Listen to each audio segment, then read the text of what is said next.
back. Yeah, I'm bouncing back. I keep coming back. I can't hold it back. Yeah, I'm bouncing back. It's just a mission. I do them in my sleep, no commission. I like a side quest, love opposition. With surgical precision, they make losing their tradition. Yeah, they talk and they talk, but what they say to me, I'm chewing it all, it's hitting my jaw, the way that I heard you to think. I'm building a wall, 90s tall between you and me. I'm out of space, you're out of peace, it's a different game when I'm out of your league. Say you wanna love, if you wanna love, make a move, don't stop and wonder. Gotta take it out, 'cause I want it all. No, I stumble, I'll keep bouncing back. Take your cap, take your step, take a step, 'cause I've been back. Oh, just like that, I beat you in, crank up back too fast. Oh, just like that, I see a dub in my future stats. Oh, I know a place you can go, the doghouse outside my massive abode. It's lovely, it's cushy, and sometimes it's cold. Now sit and watch me get this gold. Own it all, own it all. I'll bounce back. I just want it all, I just want it all. I'm gonna bounce back. Said you want it all, but you want it all. Said you want it all, I'll bounce back. Said you want it all, but you want it all. I can have it all. If you knock me down, I will feel the fall. I just got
bouncing back.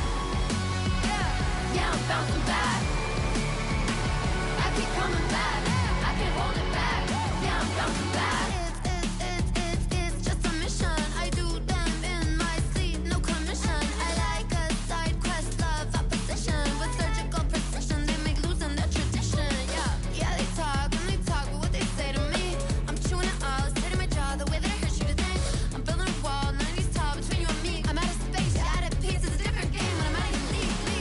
Say you want it all, if you want it all, make a move, don't stop and wonder. Gotta take it out, 'cause I want it all. No, it's not more, I'll keep bouncing back. Take your cap, take your step, take a step, 'cause I've been back. Oh, just like that, I beat you in, crank up back to back. Oh, just like that, I see a dub in my future stats. Oh, I know a place you can go, the doghouse outside my massive abode. It's lovely, it's cushy, and sometimes it's cold. Now sit and watch me get this gold. Oh, I want it all. I'll bounce back. I just want it all. I just want it all. I'm gonna bounce. I'm gonna bounce back. Said you want it all, but you want it all. Said you want it all. I'll bounce back. Said you want it all, but you want it all. I can have it all. If you knock me down, I won't feel the fall. I just got back up. I'll bounce back. I just want it all. I just want it all. I'll keep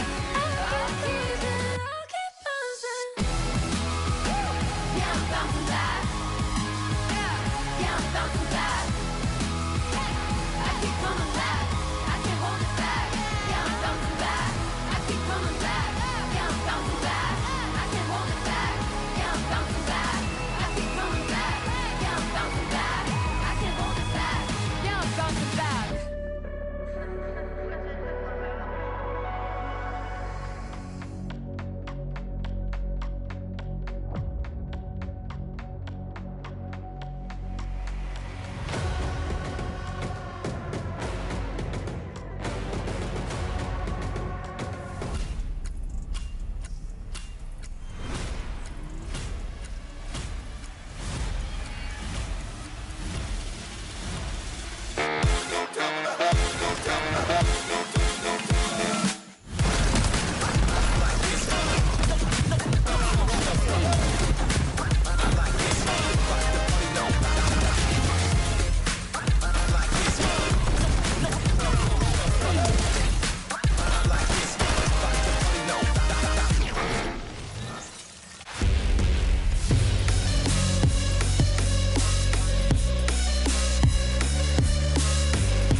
Fortnite fam, welcome to the FNCS. Today's 6 games will determine who holds the Axe of Champions in NAC, and of course, who's going to qualify in the top 13 spots going on over to the Summit Land. Also, breaking news, in case you didn't see the updates to the Summit, go check out FN Comp on socials.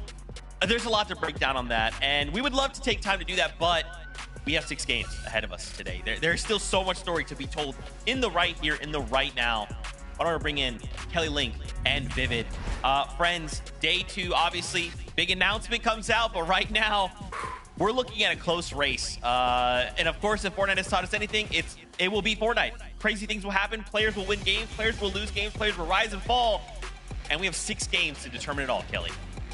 Oh man, I mean, we just wrapped up EU and it was so exciting over there. Sky and Scroll walking the way as our winners from Major number 1 for EU, and then obviously over in OCE, more crazy things happening. Alex being the first ever 7 times winner for the FNCS finals, also getting 7 victory royales. I mean, those are the other regions though, because we are here for NA Central, and if anything like what we got to see from yesterday is that we are in all for some crazy action.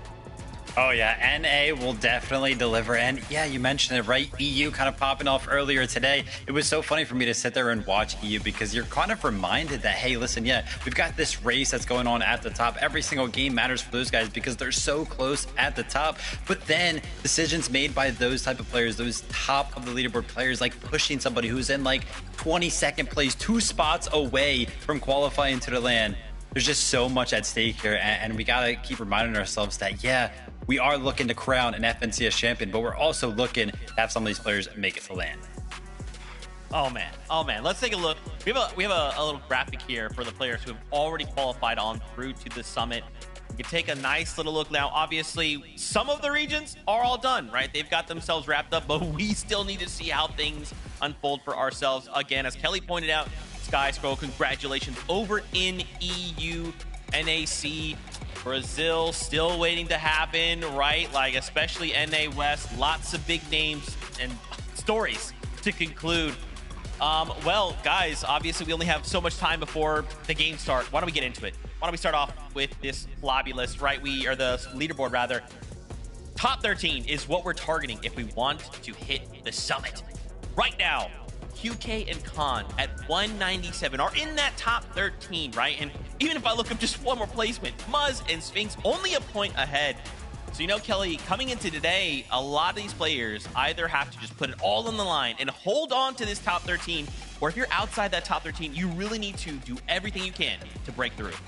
I mean, QK and Khan in our final game from day number 1 was a great example to show just how crazy things can shift in a single game. They were on our page 2 for our standings, and to get that final victory royale of the day, rocketing them up to that coveted 13th spot, because that is where the Dusseldorf tickets are earned.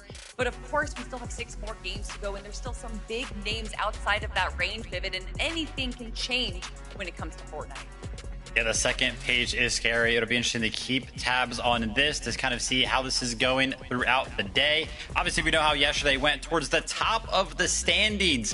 1 point separated first and second place. And who better than Acorn and Bolt and Cold and Rapid to go ahead and fill those spots up. Now, they just had an incredible run yesterday, both of these teams, and it was all about consistency. And obviously, you know, we're in this new little bit of competitive Fortnite where storm surges change and all these players are going to have to keep adjusting their strategies and everything like that. But what made it possible for these two teams to be all the way towards the top of the leaderboard was how consistently they were able to make it into the end game. And Zeke, we know exactly how that starts. It's going to start with some of the damage down. That's right, man. Let's take a look at some of these numbers. When we took a look at these, we were like, wait, hold on. You said how much damage? But yeah, I mean, as we compare the two duos, I think what's interesting is when we look at zones 1 to 7, Acorn and Bolts, they have more damage, right? But Kelly, when we flip on over to those later zones, it actually flips again, right? Cold and Rapid now have more damage. Well, it's definitely indicative of their style. Acorn and Bolt's liking to rotate early, establish themselves so they can get Storm Surge tags, whereas Cold and Rapid are definitely in-game players. Destroying that mid and low ground, Vivid, is what they are known for, but Acorn and Bolt definitely have a different play style. Yeah, we can see it right there. First and foremost, zone 1 through 7, Acorn and Bolts have more damage dealt than in the moving zones of the game. Like, that's crazy. Usually, you know, you're box to box with people, you're doing all that shotgun damage, but what kicks it off is Acorn and Bolts are landing all the way on the north side of the map. They have access to a launch pad. They're, of course, going to combine the effects of a mist and an overdrive grenade to make sure that they can fly as high as they possibly can. What this allows them to do is, even though they're landing all the way on the north side of the map, they can kind of fly all the way across the map and still secure themselves a very good position inside of the zone. What this kind of allows them to do is base up, just deal all the damage that they need to do. Like we saw zones 1 through 7, it's an incredible amount of damage that they are able to do. But because they're so safe, because they're able to land in those high priority spots, they don't really take any damage. And with the way that the new Storm Surge works, they're able to consistently make it to every single one of these end games. And that's why they're towards the top of the leaderboard right now.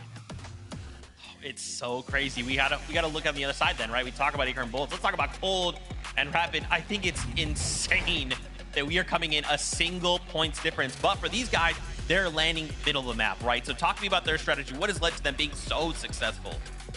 I mean, it's cold, right? I think you can just put that name right there and then everyone can see the pathway to success. When he is locked in, he really locks in. And Cold and Rapid have really shown themselves of kind of being able to just handle this mid-ground. They have the center of the map, which allows them to kind of have these easy rotations, Vivid. Yeah, it's going to be a similar strategy to what Acorn and Bolts are doing. A little bit different, right? Because they're not going to be utilizing a launch pad, but because they do land center of the map, they're usually pretty close to all of the zones, right? They can kind of just walk over, base up, and again, from there on out, it's pretty much just the same thing. You've got this tall tower. You don't really take damage while you're in it, but you're in one of these high priority spots where a lot of teams are going to be rotating by, so you can get all of the damage dealt that you need to. And Rapid and Cold, they're focused on one thing, and that's going to be getting Cold to the end game. Finished day number 1 with the most eliminations. Guy was absolutely popping off. If it wasn't for that game 6 little fumble between them and Veno and Curve, man, I think they would have a big lead right now. Oh man, it's a time for redemption, right? Day 2 will bring new things. A lot of players have taken time to just spot review, take a step back, refresh themselves. And now we're thinking, hey, 6 brand new games. Anything can happen. Now, before we continue the conversation, why don't we go meet up with our casters? Jacob P. Arts, MDF, say hello.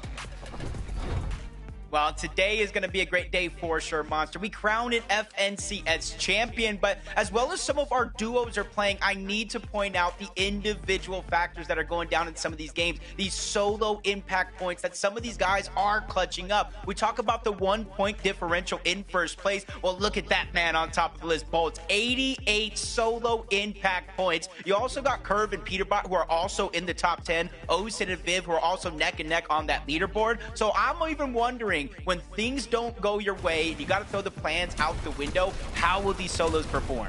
Yeah, what's incredible about this is Bolts is the only one of all those players we showed there that is currently obviously in first place coming into day 2. And what's more interesting is this is, again, a notorious duo that when Acorn comes back on day 2 style finals formats, he's usually better than we've ever seen him before. So he's still doing what he normally does. He had a relatively underperforming day 1, but Bolts is just going crazy, really putting the team on his back, really playing exceptional Fortnite. And the highlights speak for itself there, Jacob.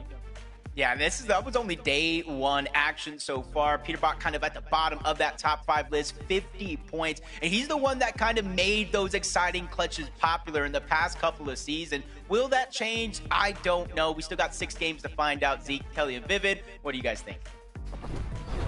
Jacob, you know, I love that you bring up these solo impact points, right? We think about if we cast our minds back to yesterday, game 6. For a moment, I thought, is this a solos competition? Because it's just every high-profile duo are all solos, right? And they come in to game number 6, and they put on such a show. But we'll have to see, right? Like I said right before, with a brand new day, anything can happen. And we're excited to see what these players have prepared for us. Because, again, top 13, and we're also playing for an Axe of Champions. Now, as we continue this conversation, why don't we talk about some of the players we are excited to see? Visual and Braids immediately comes to mind. 4th place currently with 311 points. Talk to me about these guys in the lens of, like, what do you think they prepared coming in for day number 2? I mean, for Visuals and Braids, I think they're just gonna, this is such a silly thing to say, but I think they're just playing standard Fortnite to the best. Bruce Lee once said, I don't fear the man that's done 1,000 kicks one time. I fear the man that's done one kick 1,000 times. And I feel like Visuals and Braids plays the same game over and over and over again. They kind of have a little bit of a passive early game, but they make sure to get a few tags. They go into the end game with just a little bit above storm damage, but they make sure to always enter these good, smart engagements, and then they disengage when they need to, and then they have a ton of heals because they didn't enter these early and mid engagements, so that they're able to survive and make it all the way to the end. And although they're not able to grab a ton of eliminations, they're still able to get those placement points. But this right here is the number that I wanted to talk about, that they have played 10 consecutive FNCS finals together, more than any other team that we have in our region. And I would be hard pressed to find any other duo in the world. However, Vivid, fun fact, the only other duo that has been on an FNCS finals together for 10 FNCS finals is you and me. I was really wondering what team that could have maybe been. We have been here for a long time. Shout out to my duo partner here, Kelly, and of course Zeke, always keeping us on our toes. Man, I don't even know what I was gonna say after that one. Visual and Braids, 4th place on the leaderboard right now, 28 points behind first place. And I gotta tell you, Kelly, I'm happy that you kind of broke it down, because we talked about all the chaos kind of coming into this season with all the new duos. The fact that these guys have stuck together and it's working right now, really happy to kind of see how that's playing out. And I gotta tell you, I'm looking at their match history over here, and their last game yesterday was a 46th place with 0 eliminations. They got 0 points that game. If they had a good game like they did in all of the other games, they'd be in first place right now. Fortnite fam, I hope you see that what me and Vivid see all the time again on the broadcast is that Kelly is a menace, okay? Why don't we talk about one last duo? It's Javi and Undiminished. You know, they're currently in 5th place, right? 270 points, but again, what can we expect from these guys, right? A brand new day, new strategy, time to VOD review. What are we thinking? Well, you say the word new, and that immediately makes me think of how this team formed. And it's such a beautiful story to be written in conjunction with Visuals and Braids, because Undiminished is the 3rd of that trio that we saw them compete all last year together. And we know that Javi was originally playing with Reet throughout before Major 1, dropping him literally the week that Major 1 was starting. So to see Javi and Undiminished form together and be this new duo with that juxtaposition of Visuals and Braids being this long-lasting duo, and to see them still doing well, playing to what their advantage is. And once again, that is just making sure that they are making it to the end game. And I know that sounds silly, Vivid, but when it comes to the FNCS, sometimes that's the most important thing. Doesn't sound silly at all. Consistency is key when it comes down to Fortnite. And right now, these guys, they have an average time alive of 20 plus minutes. So they're kind of consistently making it to those later stages of the game. A couple of fumbles I did see when I was kind of looking at some of our top teams and how many times they've been struck by Storm Surge. Unfortunately for Javi and Undiminished, they were kind of up there. I think they each took like 20, around like 20 each, where some of our other top teams, I saw Visuals and Braids 0 times for both of those guys. Acorn and Bolts 0 times. So Javi and Undiminished, just a couple of fumbles when it concerns Storm Surge, but if they could fix that, man, they could make a run for that top 3, top 2. They could win it too. Another duo we actually didn't talk about is currently in 3rd place. Agers and Ritual, 331 points. Kelly, that's only 8 points behind Acorn and Bolts. I mean, come on. We're going to make this happen, right? Yeah, it's Ages and Rituals. They already got Victory Royale. They already got a 2nd place. There's a few games where they're making it to the very end, and they're just not being able to stick together and survive to the very final moments. I'm talking about that 21st and 17th place game that we saw from yesterday. But Ages and Rituals are definitely within contention. It's crazy. Looking at this leaderboard, literally any of our top 8 could make some crazy plays today, Vivid, and jump into that 1st place spot. I'm happy that you mentioned top 8. What about top 7? I see Clicks and Higgs sitting in 7th place right now. They started yesterday so hot. It looked like they were going to run away with the competition. Their high ground, it was so clean. I want to see them return to form today, have a good 6 games, and see where they end up. But Viv, will the rivalry continue, right? They're right behind Peterbot and Pollo, right? Only 6 points behind them. So there's just so much that can happen today. 6 games to determine it all. Fortnite fan, we hope you are as excited as we are. With that being said, Game 7 is ready. Let's kick off the competition. Casters, over to you. You know, coming into today, Monster, I'm looking at the leaderboard, trying to get a feel of who actually has a chance to win. I went in my head all the way down to 8th place, Reet and Cooper. Then I thought Cole and Madden, they're playing well. Venno and Curve, they know how to take over games. Threats and Veer, they have been performing phenomenally. So when I go in today, I'm like, who do you really think can pull off the win? And that's the thing, you know, we have these teams that are notoriously better on day 2, but then again, anything can happen. You see that breakaway performance. Some teams just get a little lucky. Some players just outperform, play above and beyond their usual selves, like we saw with Bolts yesterday, really taking it far here. So Jacob, I mean, I'm with you. I do think, obviously, if you're in the 300-point range, you got a great shot, but you got to prove it first.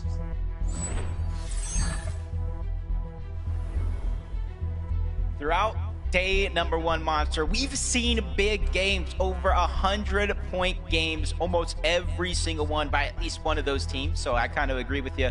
It'd be crazy to think a lot of these teams can't catch up, but with a day break in between, a chance to VOD review, fix some of these mistakes, you got a new chance at life. But Dragon, Preon, Jack, and Pen, they're still going head-to-head at the split drop. It is going to be a 50-50 instead of trying to take 2 different sides. And Pen getting tagged up down to 26 HP. Jack as well. They get the first knock on the Dragon. He can't clean it up, though. He just falls short of that mark. Now it's going to be up to NPen to try to push in, but he gets taken down as well. Creon really clutching up. Yeah, this has just gone back and forth. You know, each team having their individual moments, essentially, but Creon and Dragon in the end are going to win. And they go right into Electro, and then he exposed himself. And no, you know they're going to push here, especially after seeing the shield crack. There's no reason not to. And not only that, don't forget, Electro was playing really good yesterday. I mean, they even got the best of Veno and Curve at some point. So this is not a team that you could just push over. Yeah, and it sounded to talk about adjustments from day one to day two. Electro and Ope were one of those teams. They landed up here, they landed at Battlewood, they came back up here. So already you could see the feeling to start their day. We're going to do better off towards the top. Let these two teams fight it out, and let's try to crash as a third party and clean it up. Paper and Rezi, a few struggles yesterday. Paper going down to a little bit of fall damage in the off-spawn fights. But one thing I've learned about Paper over the last 2 years is he's someone I feel like you could never count out. No matter how bleak it looks, he's somebody that usually ends up inside of the bubble. Yeah, he finds his way, man. When there's a will, there's definitely a way, and Paper is a vet that's been around the block for quite some time. And other teams that I want to see a little bit more from today is obviously Veno's team in the end game. We saw how much of an explosive early game they had, finding all those extra eliminations, rotating into teams like these that are lurking on the outskirts. Jumping in with the early team fight right now is the first for Neo. Noisy have Zifta down right now. Void just playing roll around here, trying to stay in the game right now. They might have given him a little too much space to work with here. Being a 1v1 is a very interesting position. You really don't want to let him get that res off, but it's kind of hard, and you almost leave yourself open to getting tagged up once you play a little bit too aggressive. Third parties are all around on this side. EO is going to be able to clean up that first knock, the elimination. Scythe quickly goes in, gets the materials. That could be the difference maker in him surviving and going down to Neo. He's looking to press in this fight. Definitely like what I'm seeing right now, but at the end of the day, Neo gets a little opportunity to back off, and it's good for him to do that. They understand the general area dynamic is that there are other duos here as well, right? This is no surprise to them, at least, obviously, given yesterday they had all types of third parties show up. Tyler and Chance on the other side seem to be doing things a little differently here. From Battlewood, they know that team is towards the south. That's going to be Slips and Toronto. They're lurking up on one. Just a little cheeky shot, not much to build confidence. They realize they have the numbers advantage. They're trying to take it while they can and instantly get that first knock on the Slips without even taking too much damage, Monster. That's one thing we always point out in moments like this. It's great to get the elimination, but how much damage did you take back because of Surge? Threats, Veer winning their off-spawn fight as well, but you got to be careful. Veer was down to a sliver of HP. Yeah, talking about that damage exchange, that's not the kind of position you want to be in when you're finishing it up. A lot of it obviously getting gifted right back to the opponents. Such a different dynamic, the way Surge plays out. Chance and Tyler doing a good job right here, though. Pushing down Toronto. Toronto missing those important shots that are at least going to buy him a little bit of room. Gets one counter fire off, but in the end, Tyler, Chance find themselves with a clean elimination here. And Jacob, a lot of players are now officially eliminated this game. We're down to just 76 or so. You see even Peterbot there, recognizing that they have to play for a big, big game right now. Peterbot's someone that yesterday towards the tail end, I'd say the last 2 or 3 games, seemed to be playing really aggressive in the early game.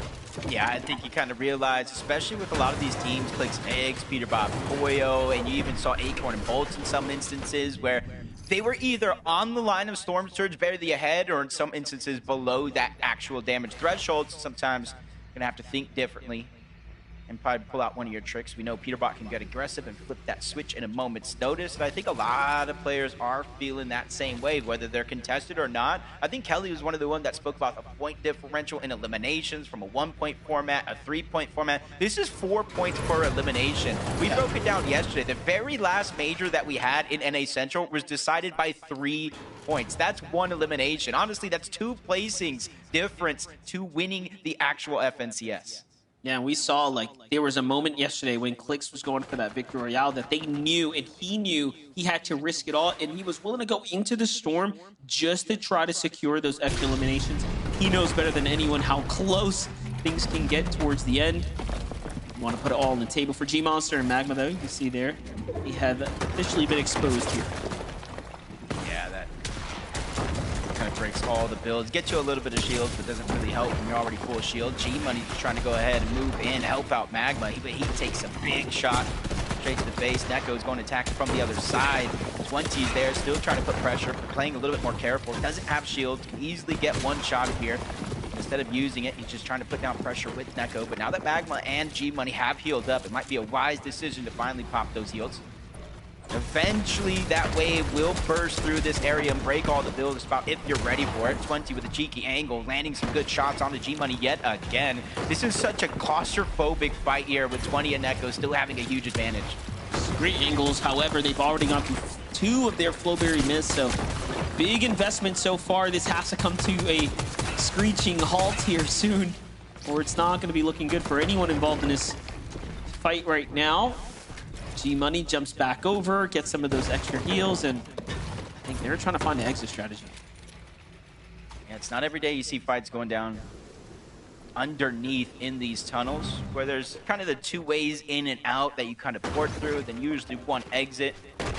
So we'll see if that fight does continue or either teams do try to disengage out. Peter Boyo this time around.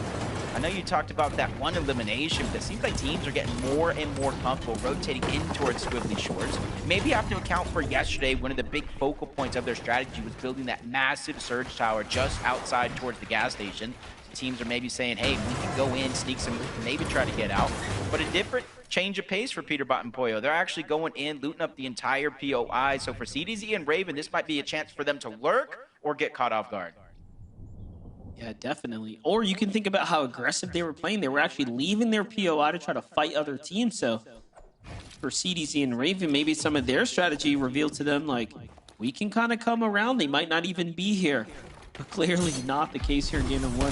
Virtual Agers can't quite catch a lurk onto Visual and Braze. That would have been a massive elimination right there. One that would have surely shaken up the leaderboards, given that both teams are neck and neck right now. Visual and Braids get lucky enough here and don't let their guard down. Yeah, this is the blessing and the curse for Visual and Braids, though, is because in the last game of the day yesterday, they went down to a team lurking on this exact spot. Visual and Braids, for the most part, since they land just outside of Dark Dominion on this split drop, and there's mountains. And then on top of that, Monster at center zone. How much better can it get? They usually stay here for the first 4 to 5 zones, depending on where it pulls, and consistently gets damaged, because no matter where the zone goes, north, south, east, or west, the chances are very, very high. Teams will have to rotate around Visual and Braids in order to get inside of the zone. They just make it a huge focal point of their strategy. So if you guys VOD reviewed yesterday, coming in today, you can kind of see that in terms of Visual Braids. Maybe you can try to plan around it. But Acorn and Bolts, with Vivid breaking down their rotation from the backside of their POI, that long launch pad that they mix with the utility, and another instance of that as they quickly get to zone. One of 2 teams that had a near perfect day for the most part. Not really dropping any rounds, but talking about teams falling short right now. You have Reap falling here. Off from a team in the distance. Muzzin Sphinx recognized the danger immediately after the Flowberry miss comes down, and in they go to get the finish up right there. It does seem like they are now rewarded with all that extra loot. Cooper rotates right into CDZ Raven, puts down some good pressure onto Raven there. But do they recognize there could be just a solo here on the other side of the wall? That is the question here. I think Cooper knows that he's in big danger here, so off he goes. And it's just continuously getting worse. Look at where he's rotating into Peterbot and Poyo. And they're one team for certain. If they know you're a solo, especially isolated like this, they're gonna go. They see Cooper trying to rotate in. Big damage coming out from the both of them. Cooper backed up against the wall. They continuously try to spray it in. Just one of those shots needs to breathe through the builds in order to connect, in order to get that elimination. But Cooper is swiftly moving in and outside of these builds. Drop the bids. Is able to get minimal amount of shield. At least is able to help him survive his onslaught, at least for an extra couple of seconds here. But Peterbot and Poyo continuously on the look. Again, they know this player, Cooper, is a solo, so they're not going to stop until they secure that elimination. 4 more points for Peterbot and Poyo in a game that's looking very, very accelerated. Gifted that time around as well, just landing right on them as they were trying to finalize their metal reserves for the mid-game here. Meanwhile, look at this, Veno in curve. No elims just yet. This is definitely a huge surprise to us, as we've seen them be overly consistent when it comes to elims in the early game. What is Venom gonna do? Is he gonna chop this down? Like, I'm curious at this point. It's much easier to chop than some of the metal and Just brick wood. bases that we're seeing. He's going for it. Doesn't look like a Vive or King got the signal Oh, yet. At here the they tail come. end, they're dropping down. This is his. It's actually Veno. Yeah, this was actually Veno's base, so maybe they had an inkling he was going to lurk on over. Not sure if they got the audios or not, but able to survive a potential disaster there as Veno just scurries away, reunites back with Curve, who already has his base set up at one of the main buildings north side of the Battlewood Boulevard. But you see where the zone is actually pulling, so you see why Veno and Curve are taking a different mountain or a different approach to this game than usually every other. Yeah, definitely interesting there. Almost edited the whole base down. Just had to break an extra piece of wood there. Ended up working out though in the end. Brett's Veer on the other side. There's 2 elims here. Have them set up, and it's a bit of a different end game for us, right? We have Riptides in the zone right now. See how this ends up playing out. All the zones that came this way, pretty much Clix and Higgs performed absurdly well. See if they can continue to pick up the pace here and propel themselves back into a top 3 position. Cold and Rapid on the other side were the team that was finding all those eliminations in the end game, right? The amount of success Cold and Rapid managed to string together when it came to end game eliminations clearly showed on his standings, Jacob, given that they had just an insane amount of points based off of elims alone.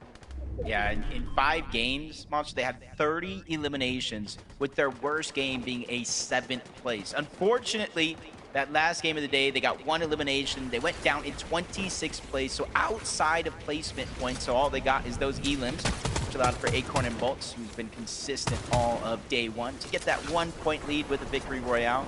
See how things continue to shake out. Javi and Aminished here, sitting on the leaderboard, 5th place going into this game. And this is where there's a little bit more of a gap. Everybody in the top 4 has 311 points or more. Javi and Aminished are sitting at 270 points on the overall tournament. You can see 15th place with 4 eliminations was going to be their starting game, and each and every one got better. Minish Javi here on the move.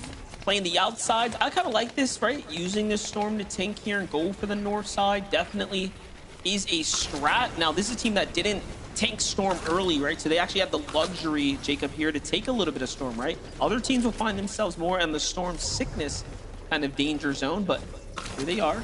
The zone moves right into them now, and they have relatively strong positioning here. Yep, on that mountain. So you can easily pull off of that mountain, but if you're up there, you can shockwave off. You can go ahead and take high, or just simply use the running shockwave to cover the distance. 5th zone, going into 6, so it is going to be a 2 tick of damage if you're inside of the storm. Going to be changing into a 5 in about 20 seconds when it does close. But you're seeing why a lot of these teams are staggering themselves so long into the storm. They have extra white HP heals, and they just want to dodge all the chaos of this mid game, where typically you will take damage from other players trying to rotate in. Visual and Brave, they spot out Max, they spot out Moppings in the distance, and you see them kind of building and but rotating parallel to make sure they don't take too much damage. Bucky and Zen, though, they're in the fray, in the mix. You see them teeter-tottering up and down below that damage threshold. As the dust settles, they're going to fall below, but Zen once again takes some damage, 103, and he gets a good shot coming out from Bucky onto Power, back to back to get the elimination as well. That sends him flying up that Storm Surge leaderboard. That was crazy. Big performance, big opportunity there for Bucky to keep his team in the game now. They went from danger territory to well above and safe now. They just have to survive the onslaught. And look at this. They eliminated that team long before they can even get situated and start digging into the heals that they were pretty much saving up here in the reserves. But Ritual, it is not looking good for him right now as he is down and out. This is all up to Agers now. He's putting his team on the back here. Picks up a little bit of the loot that was left over, but couldn't quite get the extra heal here. We'll see if he ends up having time to double back now as the zone is pushing there. There it is. And luckily for him, I mean, the pressure eases up. Now, we are in the in-game, right? So Agers is positioned just well enough with shockwaves, all the extra mats and heals here to actually clutch this out and turn this still into a positive-sum game for them. Yeah, it's 264 above the damage threshold. That can teeter-totter, but depending where the zone goes, you can easily try to go ahead and grab shots on players rotating through the sky. He's not the only solo there. You see Salt and some others on that side of the map. Probably easing the tension, though, since they're all solos. The chances of getting regressed on are going to be very, very slim. As opposed to this side of the map, where you have Peterbot, Pollo, and a few other duos positioned 600 above the damage threshold. And you're seeing almost a different approach to start the games yesterday to start the games today. Yesterday, they were elevated pretty high up in most of these end games, going from zone to zone. This time around, they're going to start at the low ground and probably elevate themselves each and every passing zone. Gonna have to definitely find some new positioning. Not sure if I've ever seen Peterbot and Pollo be so passively tucked in the low ground on the backside of zone here. Look at this. The zone's going to pull far and away. Now, again, they have that natural terrain to play off of here, so they're going to get a lot of value for their shockwaves. Real catch is if opponents start to base up sooner rather than later and get pretty much a bit of that high ground, they will be able to be opened up to a bunch of fire. Threats and Veer find themselves below the surge. They're actually trying to out-survive this, waiting for the moving zone here as opposed to looking for a fight right now. So this is a team that's going to be fishing for damage here on the moving storm. Yep. 126 below. Even with that contested off-spawn fight, you got to imagine, since it is off-spawn, 100 HP. If they took damage, you saw Veer down to a sliver of HP at one point to start the game. So just because you're contested, just because you win, doesn't mean it's all joy at the end of the day. But you were right. It does look like their first attempt is going to be to out-heal it, but 17 players need to go down. They're just on that line, 45 damage. They spot Skiddler and his duo above. They're trying to get one of those shots to bleed through. They have the Thunderburst, the consistent pressure, but no luck on their side. 60 below, taking damage. They have no extra heals, Monster, in this moment. They are going to jump above. Storm Surge for them is not going to be a thing, but they need to be persistent, try to put down the pressure, because just because they're ahead here doesn't mean they're going to be ahead in the next zone. Peterbot, Pollo, though, continue to do what they do. We said that they were looking uncharacteristically positioned on the backside of zone. You can see it's ending up playing out in their favor. They find an Elim here, and then they rotate in smoothly right afterwards. But when you start looking up towards height, when you start looking at who's trying to position for the big win once again here, it's Clix and Higgs. I love that they're trying to take on this identity as a high ground team, and one that's willing to put everything on the line doing it. Yep.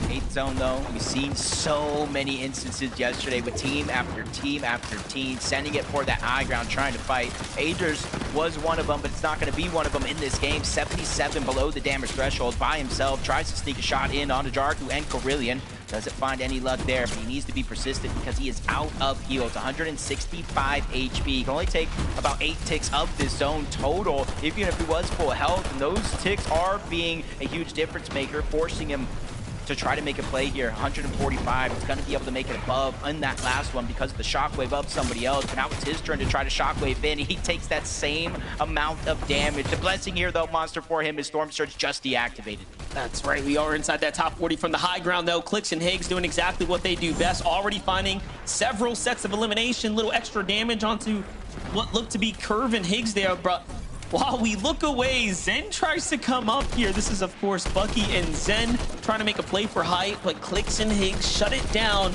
and they remain successfully in control here at the moment. Now, do keep in mind, they committed very early here, and they didn't have max material. All that they're trying to do right now is show that they are willing to dominate height here and play for the win.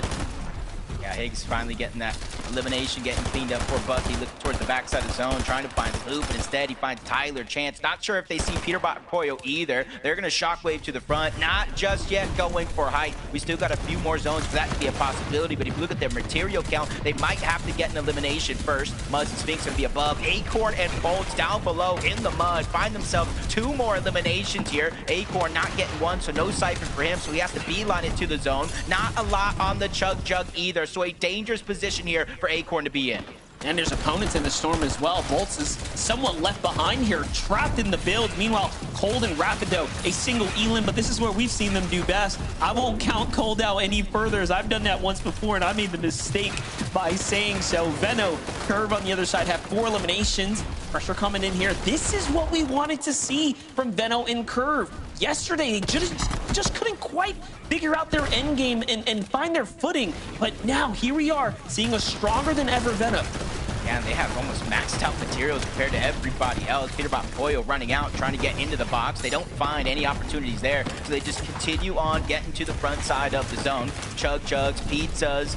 Pollo has plan B ready if it does come down to it, but high ground gets contested. Clicks falls. Higgs being forced out of zone. It's Salt and enough. A whole new team entering into the mix, ready to make day number 2 count here. They already have those 3 eliminations. They're looking up, making sure nobody else is up there. They don't see anybody, so they immediately set their eyes back to down low, and that was the distraction. That was the mistake. Flying from outside of the zone, Curve and Beto are now our new teams on high ground.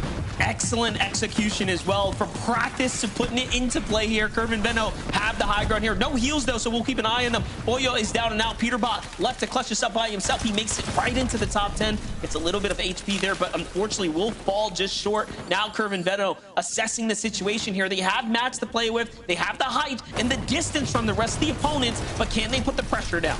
Yeah, coming into this game in 10th place on the leaderboard, not where they have hoped. And one thing we were both questioning is what is going wrong in their mid to end games, because if they can make it there, they can make the plays happen. And they're showing it here early in game number 1. Cold and Rapid get pushed.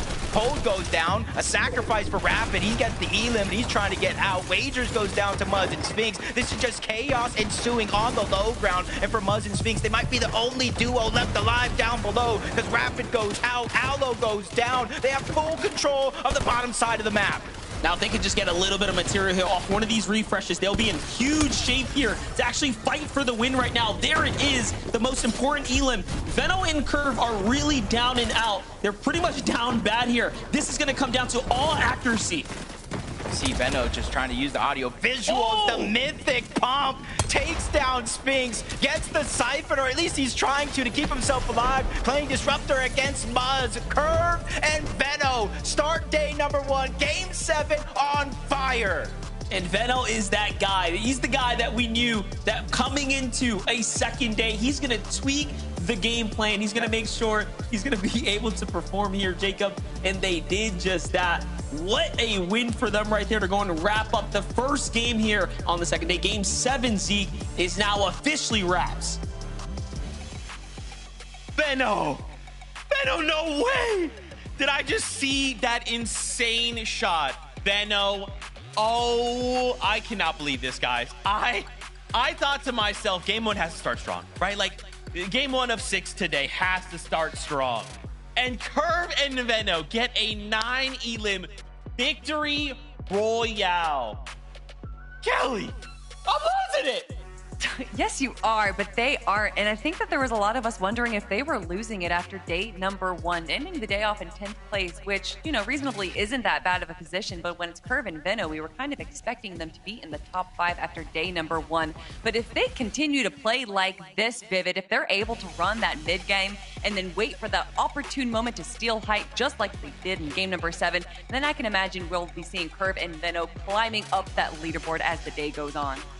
I mean, Veno coming over to NA, he was one of those players that people were kind of expecting to see up on the high ground, and that conversation kind of fizzled out. It felt like kind of, you know, coming into these grand finals, Clicks and Higgs, Peterbot and Pollo, they were the 2 main contenders that everybody was kind of talking about. And it feels like finally in game number 7, we get to see exactly why those initial thoughts of Veno looking to control the high ground were even a thing to begin with. And I gotta tell you, this is very, very scary for this grand finals and everybody that was above Veno and Curve at the start of today. Because yesterday in day number 1, they did not have any singular game where they got better than 10th place. This was their first time jumping into the single digits of placements, and they win it. And they look disgusting. I mean, that shot right there from Veno, you guys couldn't see me. My jaw was literally as far down as it possibly could go. It looks like he's in form right now. The duo's looking good. They made it to the end game all the way, and they were on the high ground. I don't know. I'm scared. Oh my gosh, this is why sometimes we talk about like day 2 teams, right? Day 2, they come back even stronger. Has Veno been set free? Is he off the leash? Is he going crazy? Oh, wow. Okay. Don't worry. We still have 5 games left to go. We're going to take a short break. When we come back, you know we have to take a look at those standings because there's been some changes. We'll see you in just a minute.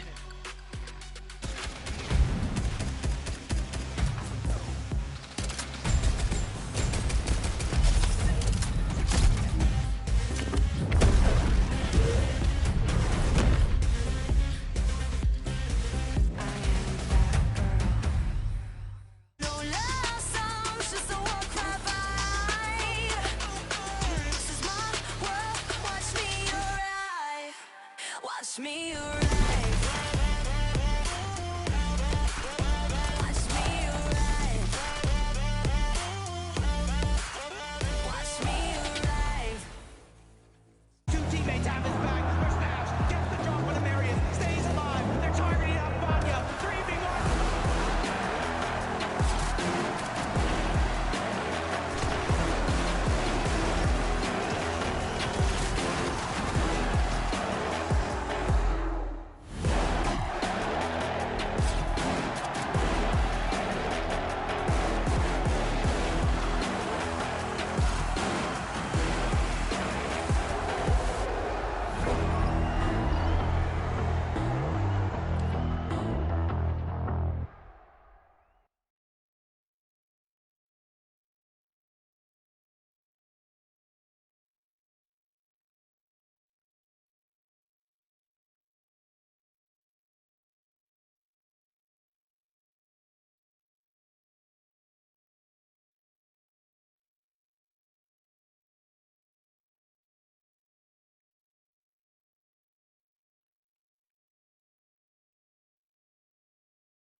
Welcome back, Fortnite fam, to the FNCS game 1 of the day. 7 overall goes over to Curve and Veno. 9 Elim. Victory Royale. Now, I mentioned before the break, these standings are going to shift. Kelly called out, yeah, Curve and Veno were in the top 10. You know, that's kind of crazy. But, you know, Kelly, it just takes one game of Fortnite to kind of change everything around. And, of course, wouldn't you know it, Curve and Veno have actually jumped up from that 10th place. 327 points. I guess, Kelly, without spoiling it, where do you think they landed? I'm going to answer for you. Top 5! Okay, top 5. That's just what we were talking about. And Good you answer, can good see answer. that calling from Sundown from many years ago, the shoopening is happening right now. From 1st to 5th place, we have around a 71-point difference. And we know that 71 points is easily gained in a single game, Vivid. So to see Curve and Veno, who are at the bottom of this list in page number 1, jump up all the way, I feel like not only inspires me, but also inspires the rest of the lobby to do the same. Yeah, huge for them to go ahead and do this. And coming into today, Kelly kind of already talked about how many points they are behind right now. Coming into today, after the first 6 games on day number 1, Curve and Veno, when they were sitting in 10th place and Golden Rapid were sitting in 1st, 113 points was the difference between Veno and Curve and 1st place after day number 1. Like Kelly mentioned, they're now 71 points behind, which means that they closed the gap that game by 42 points. So technically speaking, if we were to run that exact game number 7 back 2 more times, Curve and Veno would be in 1st place right now. Anything's possible. These standings are a lot closer than it currently may seem. And Zeke, can we just talk about this elimination column? How in the heck are these guys leading right now? They have 40 eliminations. They are getting active, Vivid. That is what's crazy, right? The overall placement they have may not be the craziest, right? But I mean, when you have 40 eliminations, 40, they have an average placement of 17, but it doesn't matter, right? This is what that difference maker was of that additional point from Elims. But guys, also just look at this leaderboard, right? Look at the little numbers right next to their placement, right? We see Golden Rapid, Acorn and Bolts, they swap places, but everyone else besides Benno and Curve have not moved, right? That top 6 right before they jumped in here are all pushing forward together. It's so insane. I mean, even look at like Peterbot and Poyo and Clicks and Higgs. And now we also have to look at Javi and Aminish, because Clicks and Higgs are now tied with them points-wise, but Peterbot and Poyo are only 10 points ahead of them. I just can't believe how close all of this has become after a single game, Kelly. Yeah, and I mean, we're taking a quick look at Peterbot and Pollo right now, and that looked actually like that could have been a very successful game for them. However, Peter was a solo player towards the end right there and did go down, I believe, in 9th place. There was a moment in that game, though, where it looked like they were taking a peek up onto Height. They saw that it was Clicks and Higgs, and for sure, I thought they were going to go and steal for Height again. But it didn't look like it went that way for them, Vivid. However, it does seem like they're already starting to change up their strategy just a little bit from what we saw from day number 1. So I can expect some more changes as well as the day goes on. Yeah, I saw a little bit more aggressive plays out of them. I mean, we're kind of used to that in past seasons. It looked like they were going for a couple of extra fights, but I mean, once again, we jump over to them when they're in the end game, and they just have nothing, you know, no builds to kind of work with. Not sure what's happening on some of those rotates to where they have to invest so much stuff, but we have not been able to see Peterbot and Pollo be healthy enough in the end game to kind of push for any of these victory royales. You know, and it's tough because this is just the first game of the day. We have 5 more, but we also can't really skip a beat, can we, Vivid? Like, we need to make sure now more than ever we are minimizing those little mistakes or whatever. Like, again, look at the top of the leaderboard, right? We came in, Acorn and Bolts was 1 point ahead. Because of this last game, Acorn and Bolts fell in 12th place with only 2 elims. You look up, Hold and Rapid, a 4th place with 3. This is going to come down to this over like the next 5 games, right, Kelly? A single mistake. Everybody is taking steps farther and farther up the leaderboard. A single mistake will suddenly shift everything. And enough of those chained together, suddenly the point thresholds are going to see that patented shoopening like Sundown called out. Well, you say these single mistakes, and I think in reflection of that is that you can't just have these teams that are kind of playing a little passively, right? They're going for placements. Maybe they get a handful of eliminations. You need these teams that are able to pull out these pop-off games. And that is why Cold and Rapid, although they might not be having these wins that all these other teams in our top 5 are having, they did have that 11 elimination 2nd place. So these pop-off games are now what's going to be separating our top from the rest of the lobby. Golden Rapid, man, they continue to be consistent. They're trying to pull away. A couple of teams are on the hunt. 5 more games to do it. Oh, man. Let's get right back into it. Game 8 is ready. So, casters, take it away. Monster, they're talking about 5 games left. It almost feels like that's a lot of time. You and I both know these games will go quick. We already seen an accelerated game 1 in terms of eliminations. Yeah, definitely. That game 1 started off so fast. We looked up, 76 players were eliminated or left in the lobby. There was no first kind of surge warning that we're really used to seeing with 80+. So we just kind of jumped into the mid game and things were so different. The dynamic, you can tell, is already shifting. You know, there's something new in the air here, and our top teams are starting to break away. So let's just go on the battle bus one more time.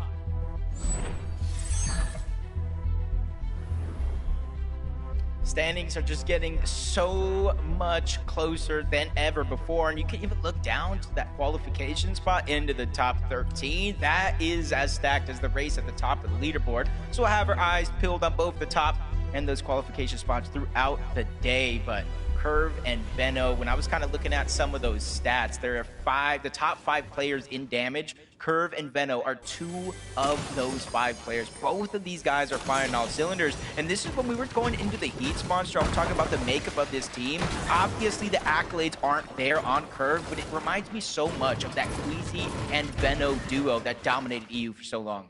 Yeah, I can definitely see it. And, you know, we called it out at several different points last time. Game 1, Curve and Benno's ability to ambush multiple teams at different vending machines was honestly commendable. And then we tune in like game 3 or 4, and they have like 7 elims in the early game. So clearly they have figured that part out. And if today it's all end games with Benno and Curve, I mean, all they've been doing all season long is practicing psychoing for height and dominating, right? And hey, this is the 3rd time now Benno basically makes an end game, 2 of which he went for high ground. So he's showing us if he's got a shot at it, they're going to take it. Seen so many teams really kind of emerge and their game plan set in stone, but these quick off-spawn fights really prove to kind of be the difference maker. You're taking Mafia against Jack and NPen, already one elimination being cleaned up by NPen. Mafia is going to be the one going down, but they kind of switch up their drop spot a little bit. It's not too far away from the split drop towards the left, but they're actually full committing to the south side of Frigid Fortress this time around. Not sure if it's a bus path change or an overall game plan adjustment, but for Jack and NPen, that might be the difference maker, but you got to be careful because you got Minished on the other side, you got Osin and Scare on the north side, so it's not going to be as free as it seems. There's a lot going on here, definitely. They're kind of in the mix here. Now, they do have, like you said, that early Elim here, so it's a single player left in the duo. Tick there, just hiding out, trying to buy his time here. Seems like he finally finds an opportunity to jump back in the mix. Jack has to come to the rescue. Can he get a way in? There it is, but oh my gosh! What a shot by the Tick here. And this is what, you know, this is what happens at the highest level of play, right, Jacob? Like, anything can happen. Pros do have their moments where they end up clutching up, and although he does get full finished here, it doesn't matter. NPen is now in a much worse position. Yeah, NPen is just hoping that Osid and Scare get bored. They don't look for him, and you can kind of see in the feed that NPen did not get eliminated. But in comes Dragon and Creon. This might be a blessing for NPen to try to get out. He does have the zip line, though. Leaves you open to taking shot. Creon Dragon not slowing down. Big shot onto Osid. It's going to push him back into the box. They have to try to find a way out. Creon's there on the other side. They even get the roof. Dragon pulling full aggression on this fight against Osin and Scare. They already get the first knock. Creon with the other angle. They get a full-on wipe. They played that perfectly as well. Leaving that weakened wall there while Dragon distracted from the high ground and then takes it at the prime time there. The timing just couldn't have been better. Looks Scare's trapped, caught with this pickaxe out. Just not much you can do here. Meanwhile, Falcons, Peterbot and Boyo back at it, this time onto Chris and Drew. We've seen this fight happen before. The last time Chris and Drew were left almost in shambles, chased across a big section of the map, and it seemed pretty similar when the zone was kind of keeping Squibbly in play. They essentially went for the battle. Peterbot and Boyo early on are willing to take some of these risks, but you can say Peterbot takes a big shot, forced to back up. They didn't necessarily win the trades here when it comes to Surge. So they're going to have to go back on over to Squibbly, where in essence they do have almost infinite heals that do spawn up over towards that rift. But Riptides, we saw threats in Beer win the fight in that last game. Beer almost going down. You can see it kind of led into them being affected by Storm Surge, but Mako and Blanks, a team that qualified out of Frigid Fortress with a victory royale, just changing up their drop spot here again today. And that's sometimes what you have to do. From day 1 to day 2, you hit the VODs, you figure out what changes you can make. Threats and Veer were successful in the last game. This time, Threats is left to play this one out by himself, at least here at the start.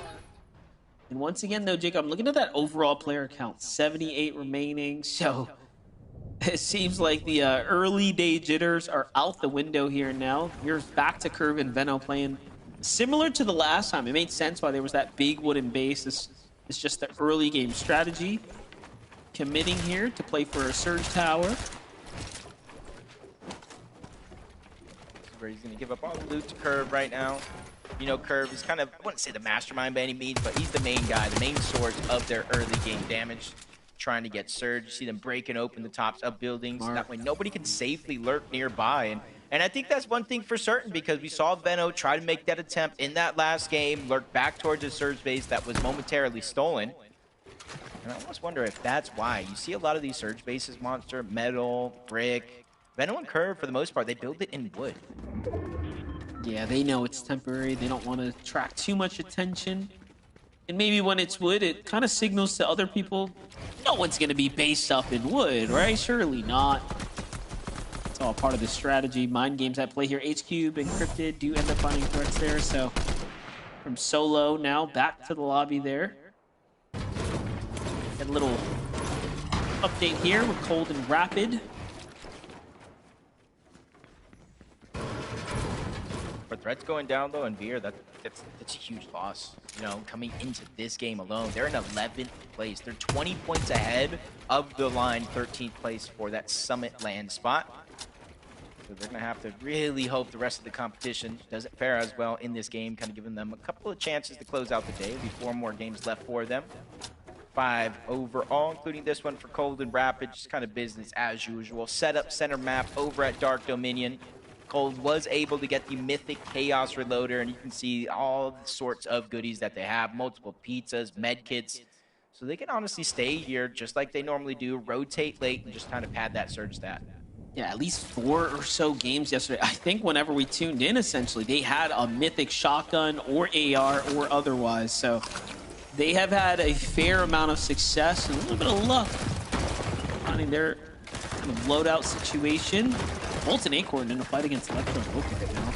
It's a bit of a messy one. You see other teams putting their influence into the mix here. Throwing their ammo into the bucket, if you will. Electro manages to sneak out the side, though. Turn things around, puts himself in between those firing shots.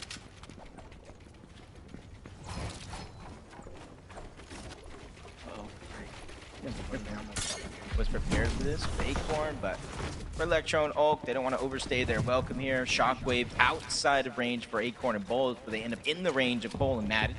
Also been performing well so far on day number 1, but it looks like Electro and Ulk are looking to get aggressive here, maybe for some early surge or elimination, depending on what they're looking for overall, if they want to try to fly up that leaderboard. But there are 4 teams directly in this location. Acorn and Bolts all the way towards the north, and a couple of teams stacked up in between. Electro and Ulk got all of that information through the past couple of shockwaves, and I do think they're making the right decision. Focus on getting into zone instead of staying on a stacked edge. Especially for their loadouts. Yeah, they don't have nothing.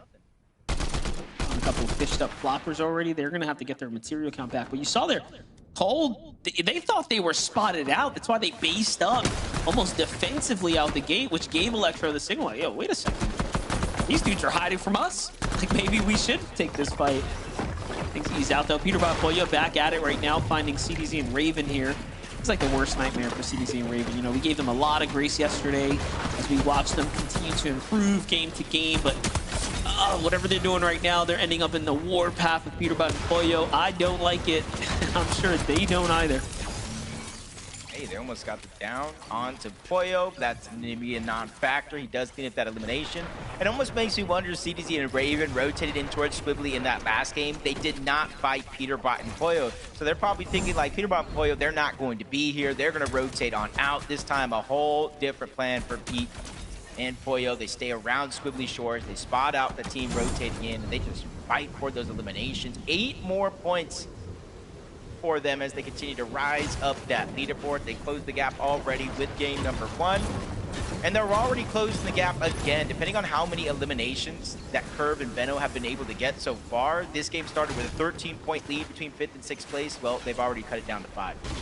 Yeah, Twix and Pigs want to do that as well. I mean, clearly the #1 problem with their entire situation right now is that they need way more eliminations. They came into this with roughly 15 or so. If you look at all the teams inside of the top 10, they are definitely towards the bottom of the elim activity. Their placement points are exceptional, though. And I mean, they even do have those 2 wins. Like, let's not forget that, right? Like, that's super impressive all in all. For a moment yesterday, had me believing Clicks Higgs, first time FNCS champions, he's going to be able to channel that. They're not going to get high elimination games. They really need to start picking up consistent placements inside of the top 5 as Aegis and Ritual. Uncontested at Sandy's Trip. For the most part, this is one of those POIs we don't see very, very many teams rotate in and around. I think they know how aggressive Ritual and Aegis and how long they actually stay at this POI to protect that many machine.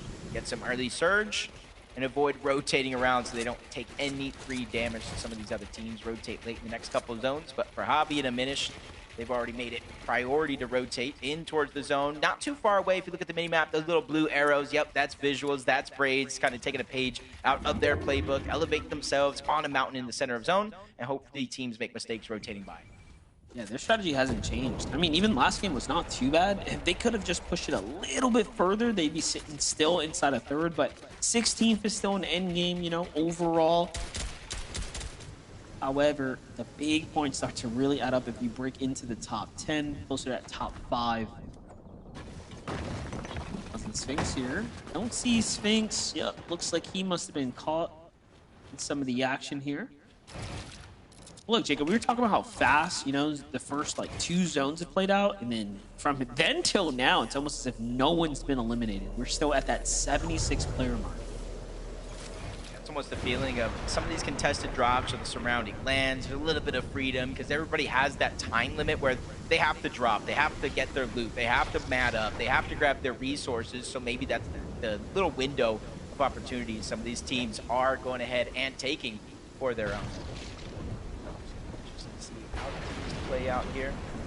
Fresh is going to be the name of the game if you're looking to make up with some of those points. We've seen Benno and Curve already doing it. We're seeing Peterbot come online with doing it. In instances, we talked about some of the solo clutch impact points monster. Agers wasn't necessarily on that list, but if we would have kept the list going for these last couple of games, added on top of that, Agers did move, I believe, into the top 5 of solo clutch players. Most definitely. And this is a great kind of position to start catching up. Talk about Visual and Breeds' journey, right? Look at this.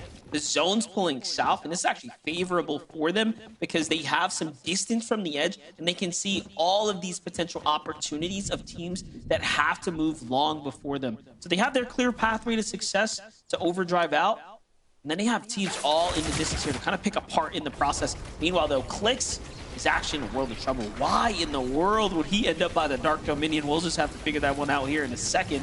But he's lost Clix in the process. Yeah, For Higgs. Decisions, yeah.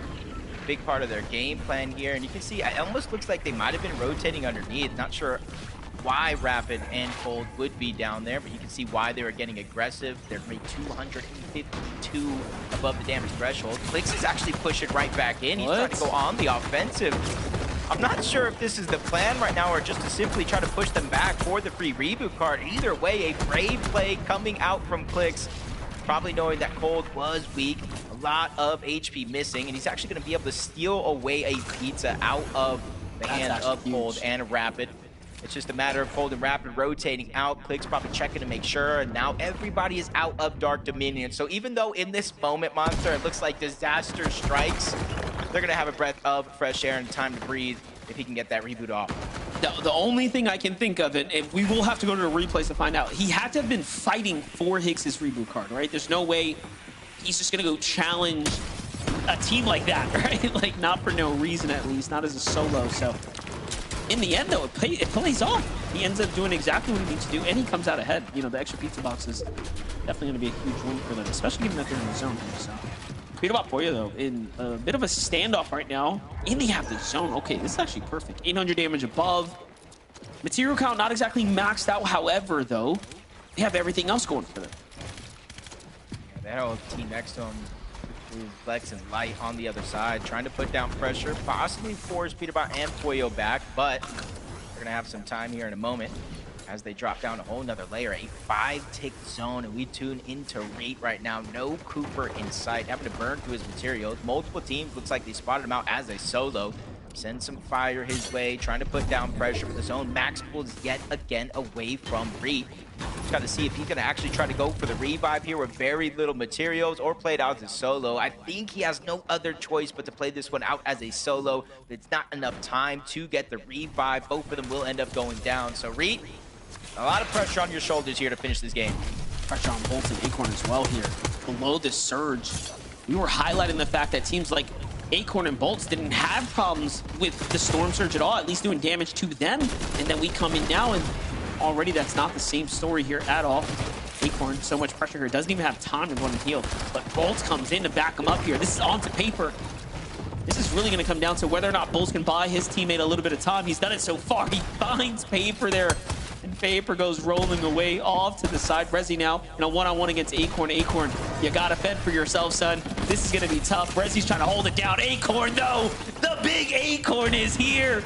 And he does what he needs to do to stay in the game. But no, Bolts have to leave him. Oh, my gosh. Oh, my.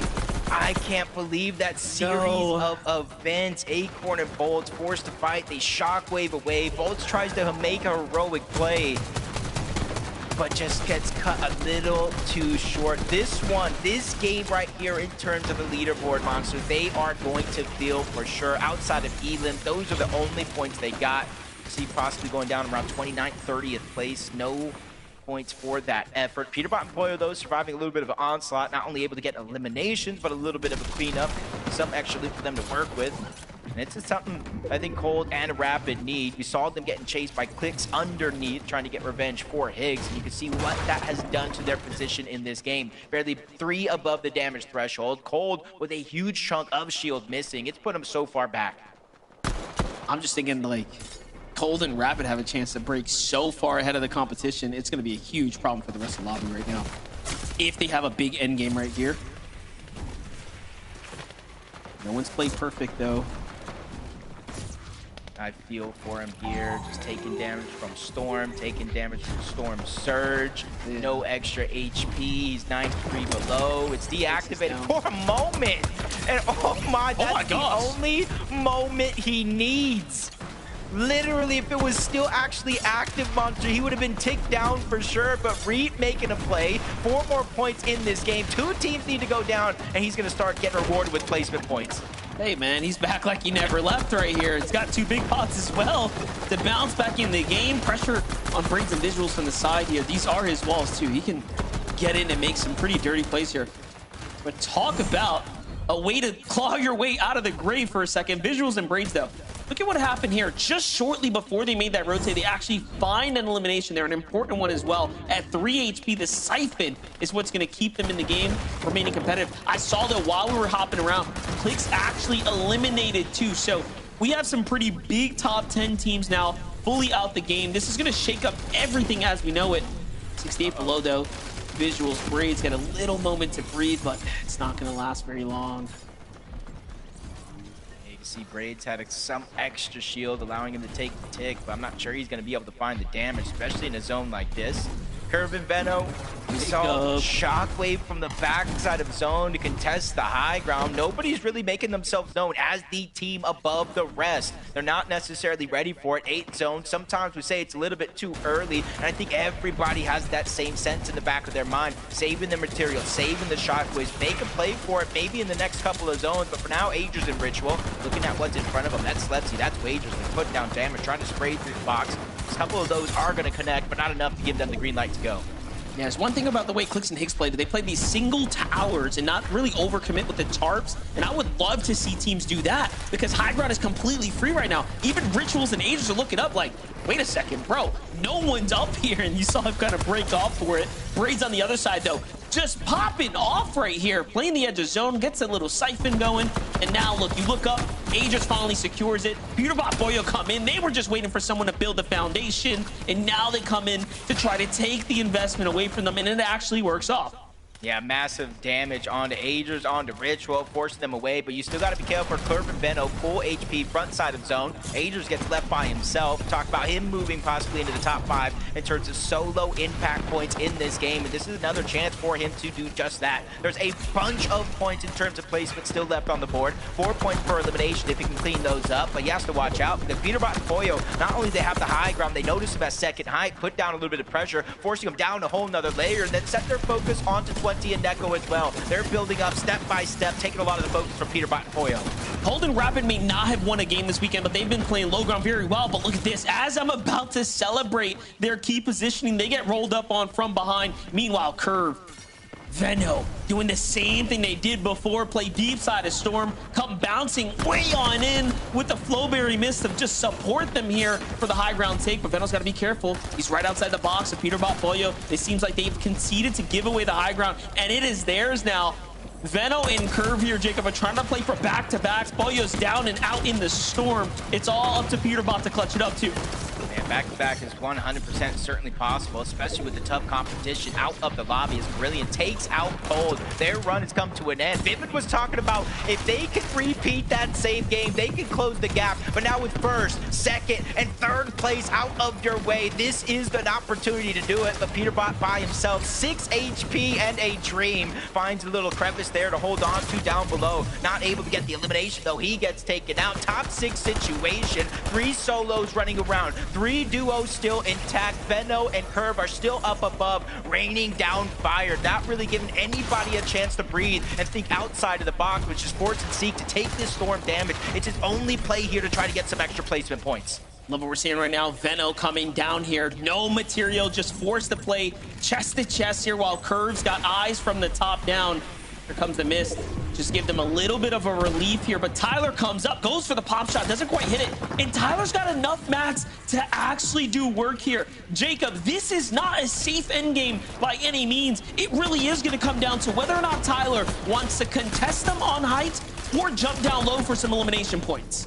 Yeah, it's not just the build that I'm looking at. It's that mythic Chaos Reloader that can turn the tides of fights in the blink of an eye. But he's getting pushed by the solo down below. Seek, he gets the elimination. Siphon getting up to 200 effective shield and HP. More builds to work with. But up above, Curve and Veno, they're refusing to drop down low. They're refusing to give him a chance. So Tyler has no choice but to go up above. Big shot on the Curve. Tyler is trying to make dreams come true. He lands another shot on the Veno down below, trying to deny the back-to-back. Tyler, he just needs the one chance, but he is already down. He's by himself. 1v1. Zone is closing. 3 HP. Tyler clutches up. You know what? That might have been his biggest play of his career, and he definitely deserves it. There's one thing you cannot deny. A professional player with build is dangerous no matter who you are. Well played to Tyler and Chance there. What an exceptional game number 8 there we just saw, Jacob. Yeah, I was saying, Tyler, he needs a chance, but his duo's name's Chance. He's down, but he got that second opportunity, and he ran away with it, Zeke. Are you not excited? That was... Dude, I'm sitting there like, Wow. Tyler's walking around taking these shots. I'm like, oh, myself. You know, I'm thinking like, oh, get out of the way. No. I just... You know, it's one of those situations, right, when you're like, dude, this is Curve and Veno, right? Like, we're about to see the back-to-back day to a grand, and then the moment we pop over to Tyler, and you just look at his build, you're like, this guy's 90 builds. Like, GG, just kidding, it's all fine. Like, Kelly, and then just to hit those shots. To hit those shots in again, like in a 1v2, in a grand's lobby. Oh my gosh. Oh my gosh. I know no one wants to be stuck in the low ground when there is so much chaos going on, but having 90 builds in the final moment right there when there was literally only 3 other players alive just goes to show that maybe getting those refreshes can be so beneficial because you just stay so stocked up. But man, Tyler there, he played that low ground so well, and that's not to the detriment of Veno and Curve. They played height really well too. You could hear our casters talking about it. They don't want to drop down. They don't want to give them that chance. So that gives you that kind of understanding that Veno and Curve were aware of the position that Tyler was in. And look at this, even in these moments, he didn't have any build, right but there. getting that Look at refresh that. right there, Vivid, is what made the difference. We tuned in. He was in 11th zone and he had 1 build. Skip ahead 1 elimination. When's the last time we saw anybody in any competition with triple-digit builds in the final zone of the game? And I mean, listen, I wanted Veno and Curve to go ahead and win this game because the Surgeons up the leaderboard. Yeah, that would have helped them just that much more. But as soon as I saw 100+ materials, 100+ builds on Tyler, I was like, this one, he's going to be an absolute hassle to take down. And he absolutely proved it. Shout out to Veno, though, because even with the odds stacked against him, took him down to 3 HP. It was close. It was, man. I cannot believe how much day 2 is delivering. 280 points. And now we are looking to cement ourselves in that top 13. Shout outs to Tyler and Chance. Okay, we're going to go to a break. When we return, again, we've got to take a look at these standings. How are things developing? More after this break. Stay tuned.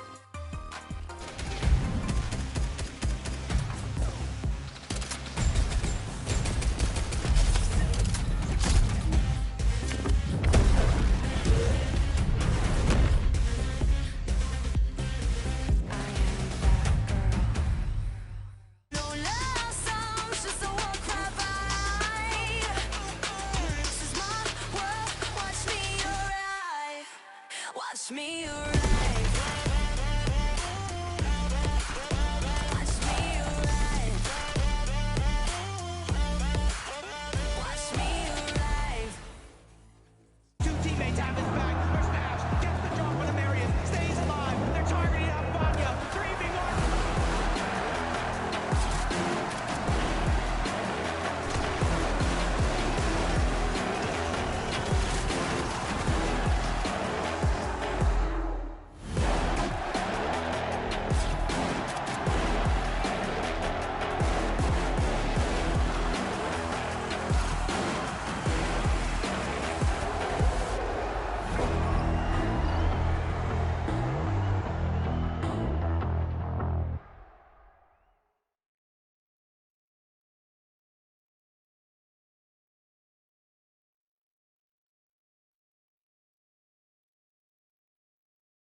Carbon Venom.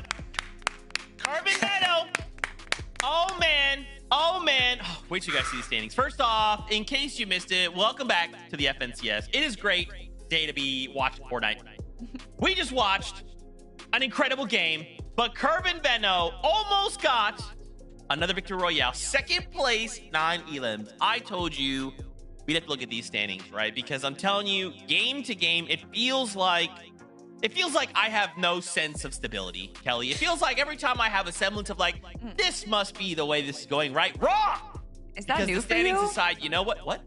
Oh, I'm sorry. I feel like instability is part of your lifestyle, Zeke. I don't think that's anything new whatsoever. But for the FNCS broadcast, seeing our leaderboard shake up this much, Vivid, might be a little bit new. I definitely thought the leaderboard was going to be ready. There we go. Okay, Vivid, take it away.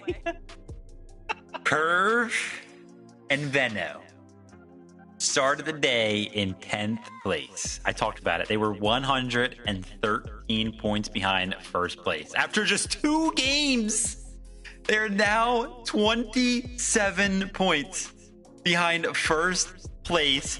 And that elim column, it just keeps getting crazier. Zeke, you talked about it. It was at 40. Now it's at 49. I am just shocked. You know, like something that Kelly said at the start of like yesterday, right? We kind of like were hinting at this extra point, right? Again, it's like 1 point really doesn't sound like a lot, but when you put it in the hands of like a Curve and Venom who want to get aggressive, they want to get in these boxes, they want to take these fights. I mean, look at how it's paying off. We have just after 2 games, we started the day, Kelly, in 10th. We are now 2nd. And it's not even like they're just kind of running on the low ground getting these eliminations. No, they're also making sure that they're stealing height, checking high ground, making sure that they're taking away other opportunities from other teams. So it's not, again, what are they doing right, but what are they taking away from everyone else? And Curve and Vino are doing a great job with those sneaky height steals that we love to see Acorn do, and to see them use that strategy to be able to even just punish height. Obviously, coming into this final moment, the 1v2 against Chance or against Tyler, probably not the position that Veno wanted to be in right now, but regardless of that, they are pushing themselves up the leaderboard right now. And you know, I'm looking at EU. The most eliminations we saw out of a team coming from Europe was Sky and Scroll with 57 eliminations. And looking to see 49 for Curve and Veno. And considering the game or the day that they had yesterday to the day that they're having today, I wonder if they're going to end up with more elims than them. Gotta say, Zeke, what a weird lobby that was too, with like the high ground. Like at one point there was like nobody up there, and all of a sudden, you know, Peterbot and Player kind of going for it. And then when Curve and Veno went for it, there was nobody up there as well. Like Peterbot and Player had to fall down and did that huge overdrive grenade again, right where they're all the way up in the sky. And I was looking up and I was like, oh my gosh, look, is that a bird? It's a plane. No, it's the plane that brought Veno over from EU to NA all the way up there, man. That's how high they're getting for some of these height retakes. I mean, it's incredible. Game 7, Game 8, it went the exact same way. They took height at the exact same time. And like I mentioned, man, Game 7, they look like a different duo. Game 8, they repeated it. 4 more games. These guys look like they're going to win this thing. Oh, man. Guys, we can't forget, right? Cold and Rapid, look at them up there right now. Of course, not a ton of points ahead, but what strikes me as crazy is Cold and Rapid, this last game, they hit a 10th place with 4 elims. They have only had 1 game outside of the top 10. Only 1 game, and that was that 26-1 that we called a quote-unquote mistake, right? The blunder that kind of cost them all of these additional points. But even in these situations where they're finding themselves in shambles situations, we're still pulling off 10th places, a top 10 with 4 elims. That's scary stuff, Kelly. Yeah, and that is exactly what Cold and Rapid are doing so well, is that even though they're not, like, even if they don't get their pop-off game, they're still making sure that they at least make it to the very final moment to get those placement points. And then when they do have everything right, that's when they pull off the pop-off game. So I'd love to see another game like that coming out of them. Cold and Rapid, they keep trying to build some sort of a lead, but teams, they just keep keeping themselves close. They're like, what the heck? Where did Curve and Veno come from? I thought we were fine. Right, Acorn and Bolts are doing a little bit worse today. Oh, man, these guys got to be sweating, but they're cool, calm, collected. 4 games left to go. Hopefully they can hold on. Oh, man. Game number 9. Only 4 left before we conclude the grand finals. Casters, we're going to send it your way to prepare us for game number 9. Glad you guys had a little moment to breathe and relax there. One thing's for certain, Jacob, 2 games can change so much of the dynamic right now. Curve and Veno proving that every team that is due for a pop-off will have it, but to go back-to-back like that, so impressive.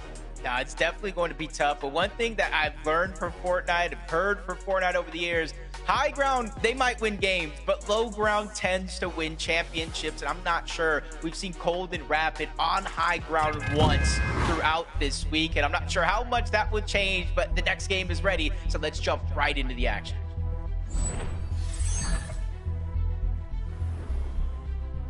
The Major 1 Finals Game 9 begins here and now. If you're just tuning in, you've missed quite the weekend. The ups, the downs, the emotional roller coaster we have been going through is all coming to an end here soon. Just 4 games ahead of us now, Jacob, as we're getting into the deep end, the deep water of this Fortnite competition. And Curve and Veno just proven to us that, hey, yesterday, they clearly had everything on lock. Things just didn't quite line up for them in the end game, but today it is starting to click.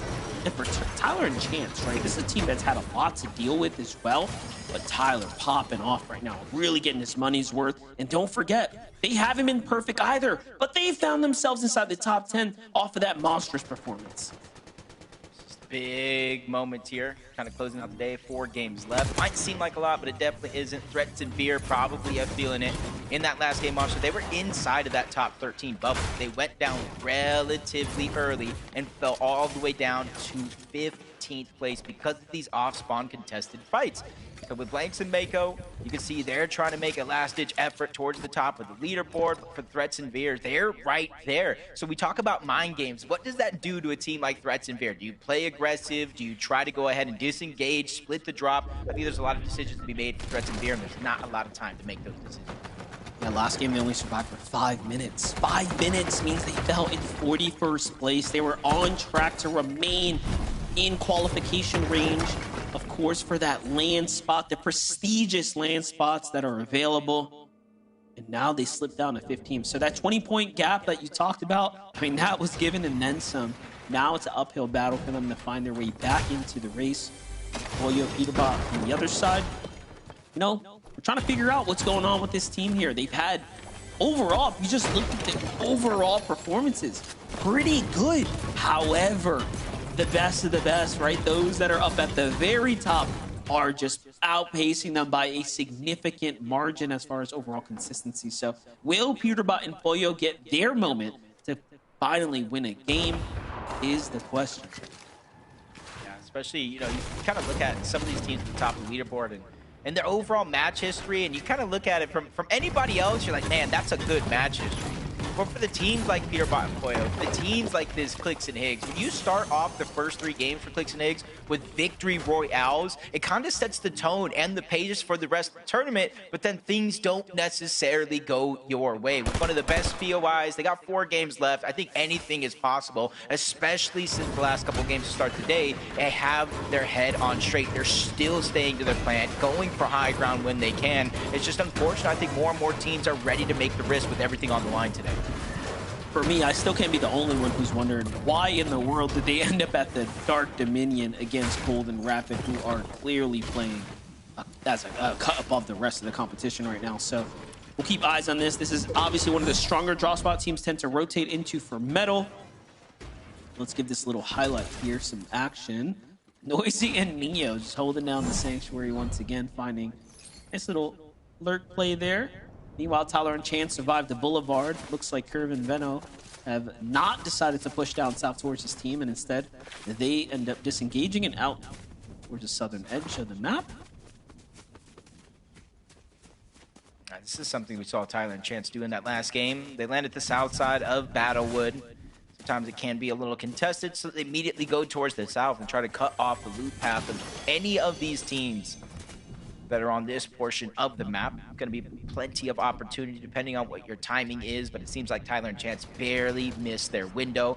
Players going to go ahead and rotate around for free. Aviv and King, though, another team. Aviv, we're talking about solo clutch and big impact points. Aviv was one of those players on the top of the leaderboard, and then you take into a fact like the eval finals right before FNCS started.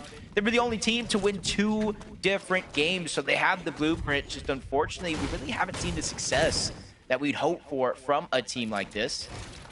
Kind of seeing if they can really bounce back in today's tournament. I think there's plenty of time and opportunity. They're at 174 points, though. About 80 points down away from that top 13 window. Yeah, it looks like every other game they're making somewhat of a semblance towards the end game, but not quite being able to push the boulder past peak of the mountain there, get that momentum going. But then on curve, actually find Magma G Monster right here, try to set up. And I don't thought he was spotted out, but Magma's got no idea that he's actually approaching this close here. I want to know if he's going to go for the high ground player or the low ground one. This G Monster's exposed as well. I think they might just go for a straight chop, but Magma's dropping down low, so he's probably going to wait for the window to open. He go ahead and disengage out. G-Money gets spotted out on the other side. Don't take your pick at this point, because Veno and Curve are ready to go all in. Boxes up one, slides into the box onto Magma. Now they're going to go ahead and take down G-Money. A quick 2 eliminations. Veno and Curve, they're not slowing down. And I've worked with Veno enough times to know exactly what his thought process there, right? Put the pressure down on the other opponent. The other one's going to get risky. He plays the switch reverse card, lands on him, boxes him up before he even recognizes he's actually the one that's the target. Veno is just playing different right now. And again, this is no different than what we saw yesterday. They have been overly successful in the early game. And now that they're finding the end game kind of formula, right? The solution to their problems. That's why they've been able to close this gap so fast. Not sure how many teams can really take them on head-to-head with the way they're playing so far, so you maybe have to catch them on a rotation, maybe get them lobby focused. But Bolts and Acorn talked about their strategy. Vivid broke it down, that long launch pad towards the back. They combined both the Fizz and the Shockwave for easy rotations just like this. We jump on board Creon Dragon, the third party to fight to start the game yesterday. It was Reet and Cooper as well. We talk about threats and beer falling outside of the bubble. Reet and Cooper are surely close to that same situation. Not sure how Cooper went down in that last game, but we saw Reet by himself in some of those later zones, struggling to get out alive. So this is going to be a little bit of a makeup game, a little bit of redemption to kind of build that confidence back up. We got tagged back in exchange there a few times, so just giving away some of that damage that they're, of course, hard earning. But Cooper was lost, like you mentioned, really early last round, right? So there is some more work to be desired here. Blake and Preston, though, already at 2 elims. So look at this. It's just trying to sneak up, find another player here, lurking in the box. Cleaning things up here. Visual's Brains finds himself under some serious pressure here. Now, I was going to mention, normally by now, they're already situated in a monster surge base. Haven't quite gotten to do that just yet. You can see he is cap metal, though. Meanwhile, back on over Rituals and Agers here. What's happening now? Yeah, I'm not sure if they heard the noise from Blake and Preston. Maybe a reboot, not sure, but they see Preston by himself. I'm looking at the minimap. I don't see Blake anywhere in sight. Gotta imagine he's either gone or outside of the lobby. So Preston on the clock inside of the zone. It's only gonna be a 1 tick here, but they are tracing him down. He gets the patch up, which is huge. Back-to-back 50 HP being regenerated. No time to pop the shield though. So he's buying himself a good amount of time. And the longer they stay in the zone, if Aegis and Ritual don't heal up, they could be 1 shot away, but they sneak the shot through in yet again, and the numbers advantage work in their favor. Aegis and Ritual solidify their 2nd elimination here. My only question, Monster, is how much damage they took overall chasing that one down. Yeah, definitely wasn't the cleanest fight. SU Dozer against Acorn and Bolts right now on the edge of Storm here. Dozer SU looking to rotate out right now. Little do they know, though. Seems like there might be a duo here watching this little angle. It's actually Ravens and CDZ who have a bit of a choke point here down in the low ground. But Acorn and Bolts hold strong. They want to maintain position here in the bush. CDZ had no idea they were there. And there it is. They get a couple attacks. Off they go. Good rotation here for Acorn and Bolts, putting them much ahead of the curve. But one thing I noticed kind of looking at that leaderboard, you got Cold and Raven in first. Venno and Curve in second place. Which you're thinking both big teams, right? But remember the reason why Venno came from EU to play on NA in the first place. It was to play with Cold. They had a bunch of lackluster performances, which caused them to split different ways. At one point, you saw the Peterbot and Poyo split up. Venno was going to play with Peter, but then he went with Curve. Cold was like, I'm going with Rapid. They already qualified for the Reload Elite Series finals, so they already had that chemistry. I think the community saw that one coming from a mile away. So it's interesting to see two teammates who broke up now fighting for first and second place on the leaderboard.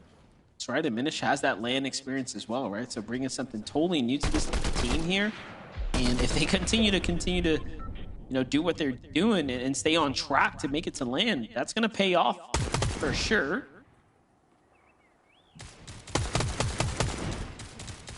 Think about this positioning here from Bucky and Zen underneath the bases of Noisy and Neo. I like it to not take too much damage or too much focus. Kind of makes it a little bit easier to rotate without shockwaving a high distance away to take damage. But they're not going to get as much opportunity to get surge. The team above is going to get first strike at that. And by the time they can even open up their walls and try to get their own shots to connect, you can imagine that team be long gone or out of that position. That's where Bucky and Zen trying to time it perfectly. They got to watch out for Neo and Noisy up above. They don't want to take any free damage, especially since if they haven't been able to accumulate enough on their own. You see the zone not too far away from Dark Dominion at the current time. Cold and Rapid position up above. And honestly, there's no real reason for Cold and Rapid to stray away from their strategy. You know, you don't fix what isn't broken. If their worst placing is going to be a 26 and kind of an outlier game, and after that it's a 10th place, honestly, it'd be crazy to switch things up for no reason. Yeah, I'm just starting to think, should we be upset if Venno flies in from EU and then wins an FNCS here in NA? Now we got to start asking these types of questions here.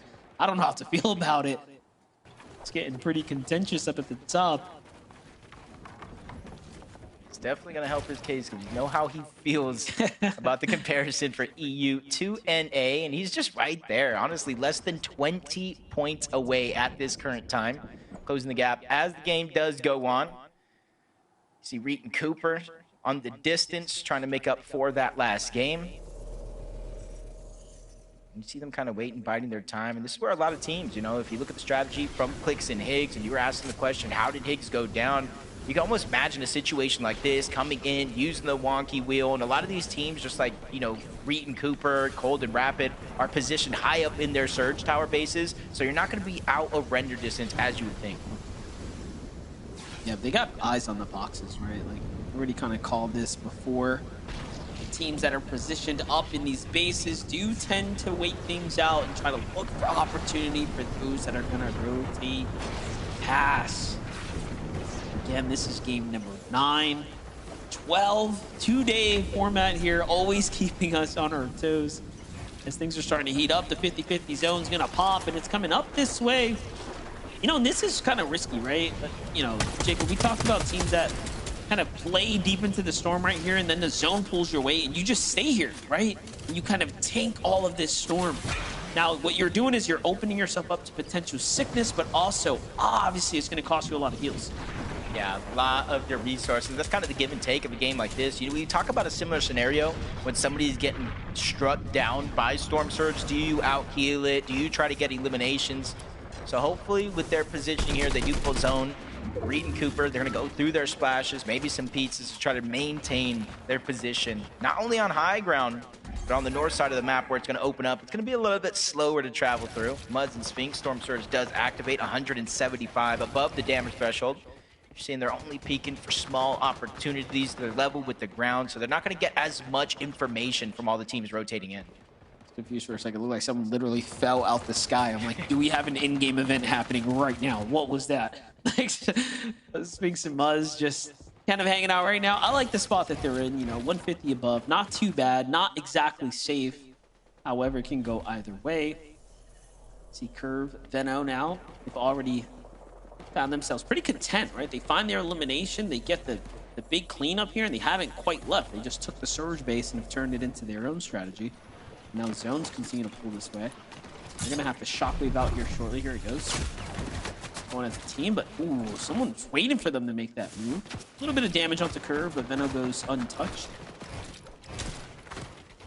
Yeah, those are the risks versus the reward that I kind of look at in situations where you're shockwaving off of height. You have a good bird's eye view when you're able to kind of be up here, Monster, but once you shockwave down, you kind of leave yourself open to taking the shots, just like you saw there. But they were very, very proactive in the early game. They're able to pad that cushion when it comes to Storm Surge, so they can take minimal damage just like that. I see Clicks and Higgs still rotating in from Wonky Land. A little bit of slower rotation than others. They're taking a lot of the focus, and this is what happens when you fall behind with the rest of the pack. I was wondering if we were going to get a little update on Clicks and Higgs here. Their performance definitely coming up short from what we expected. It's hard to live up to that hot start. Look at this, though. Sleep 10 wagers here. Tries to go up and over.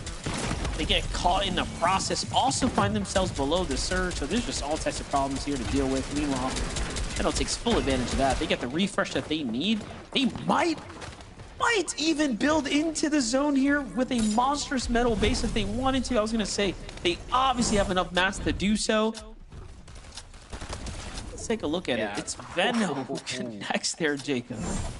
Just big damage. Not sure what Slepsy was thinking, but I saw him 500 below the damage threshold. He's probably trying to drop on anybody with a surprise attack, tries to get the one pump. But I did see, you know, the teammate just kind of go down right behind Paper, who was looking not even in that direction. Probably after the elimination got cleaned up, the loop kind of made itself known. Paper looks around like, ooh, what is this? Kind of gets rewarded there. Cold and Rapid. See them continuously staying on these mid layers. They don't want to have a target on their back going for high ground, especially since they're already in first place. They don't have to change up anything here. 313 damage above the threshold, just waiting for the next zone to pull, and more than half of the lobby just got a max pull over towards Humble Hills. We have it. Things are about to start heating up real quick here now as we're approaching the final moments of game number 9. Endgame is on. Storm Surge is here. And Clicks and Higgs are 150 below right now. Still plenty of room of damage to be had here, so they have to play aggressive. Into the box they go. Higgs gets a monster shot, Clicks into the box. Wow. And Clicks does what he needs to, but no, its Agers and Rituals are here to clean it up. And they take out some of that close competition there in Clicks and Higgs. And the runway is starting to open up now. Meanwhile, Curve and Veno, clear as day. Blue skies for the team over here. They have high ground and max material once again. This just doesn't get better for them. Yeah, I'm not sure if these were all of their bases or not, but essentially shockwaving from base to base to base in the last couple of zones to make sure they maintain their presence up above. You see them all that extra loot building outward, not necessarily to hold the tarp, but just to get their edge inside of the zone. Peterbot and Poyo filmed the same struggle. For a moment, one below the damage threshold. They quickly prop themselves back up, 89 above. Poyo looking towards the backside of zone, trying to get some easy damage. Peterbot on the hunt for some of his own. Almost bites off more than he could chew in that moment. But either way, Poyo was able to clean up at least one elimination and continue to build up on that Storm Surge. Only 3 players need to go down before it deactivates, but as they get eliminations, so do Cold and Rapid. There goes another one for Cold, adding to his total. It's crazy, man. The amount of eliminations they managed to find in the end game is so impressive. And they're in the lead, mind you, right? So this is really going to give them that room to run away with it. And you start looking at players like Rapid, you start looking at players like Curve. Having an FNCS championship under your belt is one thing, but having it on NA just hits a little different too. So for some, they're looking to unify the belts. For others, they're trying to put the stamp on their name. And for folks like Curve, talk about really showcasing you're one of the greats now of the new era. First, you got to do it. Rapid and Cold continue to play the strat. Going for low ground front side here. Now, this time they do have low material count, so they will need a big refresh. Which honestly doesn't worry me just one bit. Curve finds one though. They're on 8 eliminations already, continuing the pressure on the lobby. Absolute destruction here on NA, and really have to take note. If Veno finds himself in first place when the tournament is over, he will be a new 2-region champion, EU and NA Central, arguably 2 of the hardest regions to win a championship on, but he still got a quarter of the tournament left to play. Tyler, forced by himself, loses chance backside of the zone. He's getting pressured by Jack, NPen, and a few other teams. Everybody forced to rotate in, finds a Fizz, trying to take advantage of that, but he runs into Peterbot and Pollo on the other side of the wall. Luckily for him, it looks like Peterbot and Pollo have their hands full, so they don't even look back, but as we tune back into Cold, he's by himself. No extra heals, no build. This is what the entire lobby needs to have a chance. And they're only in top 20 right now, like barely holding on here. For Cold to fall, the runway really starts to become available now for everyone else. But look at this, Veno lost in the process. Curve forced to play high ground by himself. Meanwhile, Acorn and Bolts find a 2-set elimination down low. And then we jump right into Pollo, who also has a refresh of their own. And everyone is clawing back into this competition now. Yeah, with first place gone, we got Curve by himself, we got Aegis Ritual, Acorn and Bolts, even Peterbot and Pollo, that all could be our first place team after this game, and they're ready to make it so. Big Elim up towards the top, Peterbot and Pollo, they send it up towards height, give themselves a huge advantage, and another 4 points for those eliminations, even more with the placement as it comes in, but down below, the counterpart, Aegis and Ritual still running wild. 5 eliminations of their own, they have pizza, they have splashes, they have materials on top, so they don't even necessarily need an elimination. You line it up, they will knock it down. Bolts and Acorn here, 4 eliminations now on the low ground. Peterbot and Pollo, we already know, have solidified their high ground position. Bolts just continuing to do what he does best. That's a monstrous refresh, and he picks up everything here. Gets the Chug Jug as well. He's just living off the siphon, but no, Acorn gets caught there by Javi and Aminish. Tyler still holding on here as well. Somehow finds his way into top 5. When we last checked in, it was 20th place. And Tyler is just clutching up, showing us how badly he wants it. Bolts here on the low ground, though. Javi and Aminish here, full duo. Versus, of course, Peterbot Pollo, pressure from the top. It's not looking too good here. Yeah, Bolts just getting pressure from all angles. Both of the duos sandwich him, eat him alive, but there comes the drop down coming in. Peterbot realizing it's going over recycled builds. They can maintain their presence, but a blessing for them is the same blessing from down below. Javi and Aminish are able to utilize that same scenario, and rightfully so. Look at their material count monster. They were almost out of mats altogether. Yeah, Peterbot knows what to do here. He's just got to keep that relentless pressure coming down. Hopefully he can pull for the win. But Javi comes up, finds a little cheeky angle from the side there, but he's got no mats. Peterbot also punished too. Aminish's got nothing, but Pollo's coming down to finish the job. Peterbot's already got the full conclusion there, and now, Jacob, it's just looking like a 2v1. Yeah, basically, Javi's living on borrowed time here. He might know it as well. No extra material. Zone pulling on over. Yes, he can farm up a little bit, but double Thunder Burst up above the mythic AR. They're going to melt through those builds, and that's why you see layer by layer, Peterbot and Pollo dropping down. They just don't want to take any big risk here because they know this one is definitely in the bag. 9 eliminations so far, and if they're able to clean this one up, get that elimination onto Javi, this could be a double-digit elimination victory royale. They catch fire at the right time. Peterbot and Pollo on top. You know, they were due for a win. That's what we kept saying. We're looking at their performances. We're seeing them make these endgames. But the biggest question that was remaining was, when are they going to get that victory royale? And you know what? They couldn't have done it in a better time and at a better game, right? When you have Cold and Rapid there, Jacob falling early too. That right there is going to conclude game number 9 now. Peterbot and Pollo Zeke have finally done it. It's happening! It's happening! Peterbot Pollo! Okay, everything. Nope, Kelly, it's happening. We knew it was gonna happen. We didn't know when, we didn't know why or how, but it's happening right now. 3 games left to go. Game number 9. They finally decide, you know what, Zeke? You know what? We've been quiet. We've been under the radar. We've been consistent, but on the DL. You know what, Zeke? We're going to make a statement. We're going to perfectly overdrive all the way up into height. We're going to shut that down, take that over. And you know what, Zeke? We're going to go ahead and get ourselves a victory royale. Kelly, they're doing it. It's happening. It's happening. You know, they say that there's 2 inevitabilities in life, death and in the final games. It is just inevitable.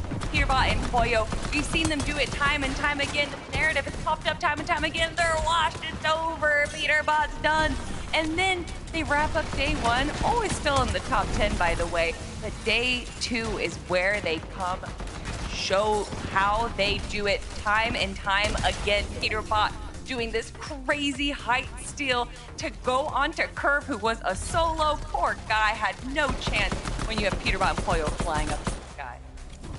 I mean, there's kind of the conversation amongst us saying, yeah, they've been pretty quiet this grand, and they really haven't. I mean, their best placement was a 5th place. We're used to seeing these guys just win games, take high ground convincingly, and it just has not happened.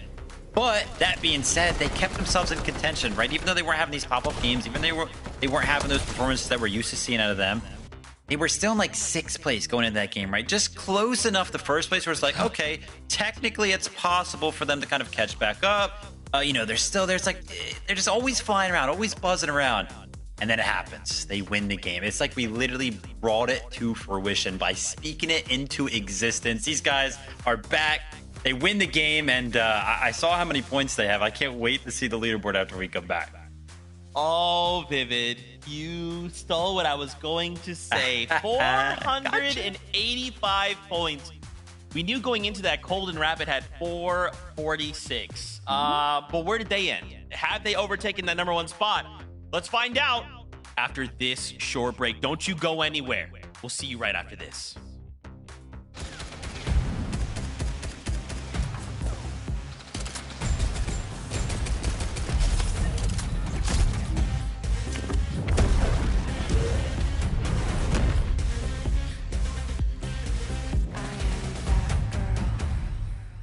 No love songs, just a war cry vibe.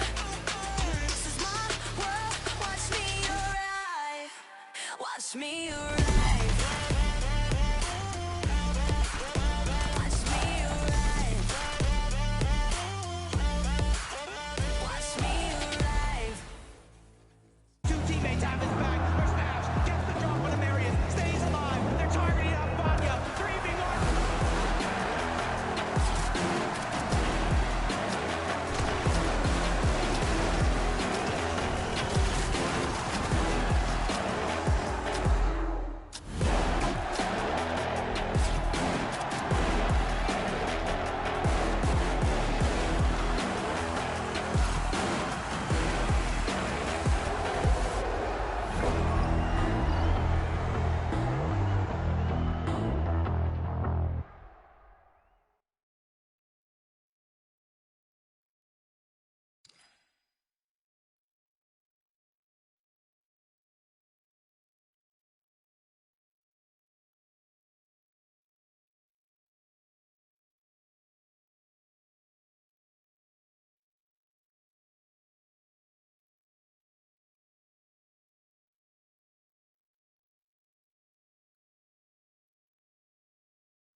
Welcome back, fam. After game number 9, Peterbot Boy decide, you know what, Zeke? It's time to get active. We're going to get ourselves a little victory out with 10 points. They end that game with 485 points. Kelly, of course it happens like this. I know I let you write the script for this major. And man, oh man, of course, with 3 games left to go, we get a VR out of Peterbot and Poyo. Now of all times, Kelly, now!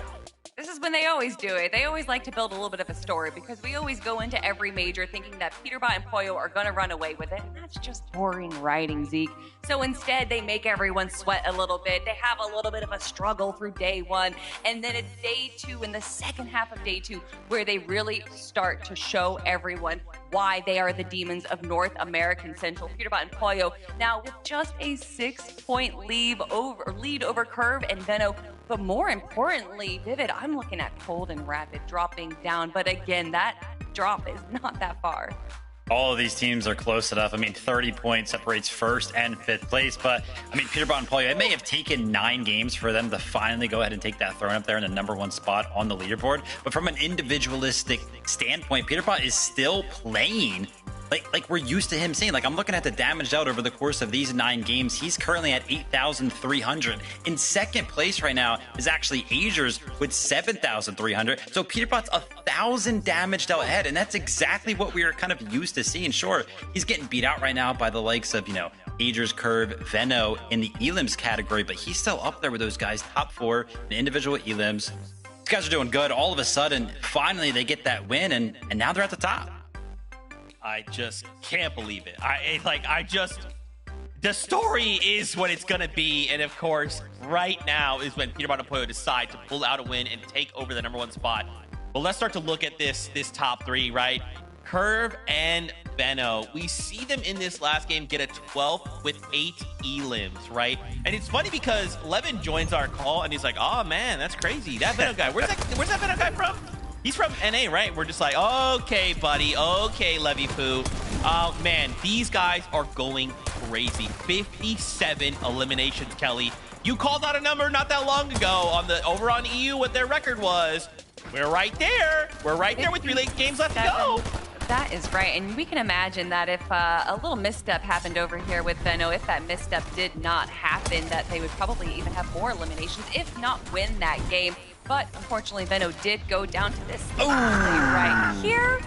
However, Curve was able to hold the high ground for just a little bit, but once some of the other teams noticed that Curve was a solo on high ground, obviously it was going to be stolen. But regardless, still having that many eliminations is going to keep them up in our leaderboard. We're going to ignore that, okay? Levy Poo is wild, by the way, Zeke. But I mean, yeah, the standings are just going absolutely crazy. It would be a lot different right there if Venno did not get bumped off of the high ground. He's going to be kicking himself for that one. But close on their heels, man. I talked about this 1st through 5th place, only separated right now by 30 points. Cold and Rapid, for the first time, we kind of see them slip out of that top 2 spot. It's been a while since we have not seen them towards the top. Rough little go for them in that game right there, but still, here's the crazy thing. All 5 of these teams going into the last 3 games, any one of them could win it. Yeah, I mean, even look at Agers and Ritual, right? 467, right behind Cold Rapid, a single point. Even Acorn and Bolts, 455. And Acorn and Bolts get a 3rd place, 5 elims in that game, right? Like, this is absolutely going to come down to the wire. Right now, there is no clear in a way like, hey, this team is ahead by 100 points and they're just flying. It's like every team right now on NA in this top 10 is shining, right? For different reasons and at different times. So I'm almost wondering, like, now that all of these duos in the top 5 are firing on all cylinders, where do we go from here, Kelly? Where do we go with 3 games left? I mean, for Acorn and Bolts, I think that today, for the start of day 2, it was a little bit rough. We saw them only place out of 11th yesterday, and then today starting it off, getting a 12th and then a 32nd place. And we actually saw them for the first time getting storm damage, which they didn't take out all for day 1. So obviously having these tiny changes that we've already seen them make and now seeing them back in the leaderboard, Vivid, that's what I want to see out of Acorn and Bolts. Yeah, we'd love to see them kind of make some sort of resurgence, but no time to talk. I'm excited. I want to get back into the games. Oh, man. Jacob PR, NDF. We got a competition on our hands, boys. Take it away. Bring the hype. We definitely do. And I mean, we have the best jobs in the world. We get to sit here and watch this go down in real time. Y'all see it in about 3-minute delay, Jacob, but my gosh, it is so good right now. No, it's definitely been exciting for sure. Our last 3 FNCS majors before this were decided by 4 or less eliminations. Yeah, the point is a little bit more spread than that. But the way this one is edging out to be, we got another photo finish on our hands. I'm strapped up, ready to go. I'm literally at the edge of my seat right now. Yeah, that's right. You know, my attention is really starting to shift towards that top 6. We are looking at a 50-point difference between 6th and 1st place. Hobby and Aminish, one of the most underrated teams now, are somehow finding themselves in the conversation for a championship run, and no one is playing perfect so far. But I hear the battle bus, so let's see it one more time.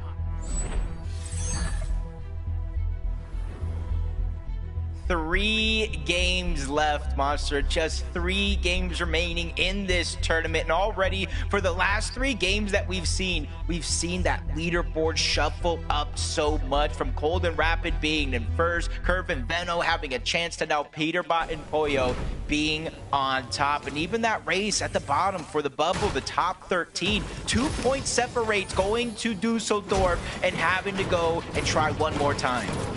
Yeah, it's so crazy, man. Teams like Clicks and Higgs now are suddenly finding themselves in a whole different type of scenario, right? Where they have to fight for being in the top 13 at this point.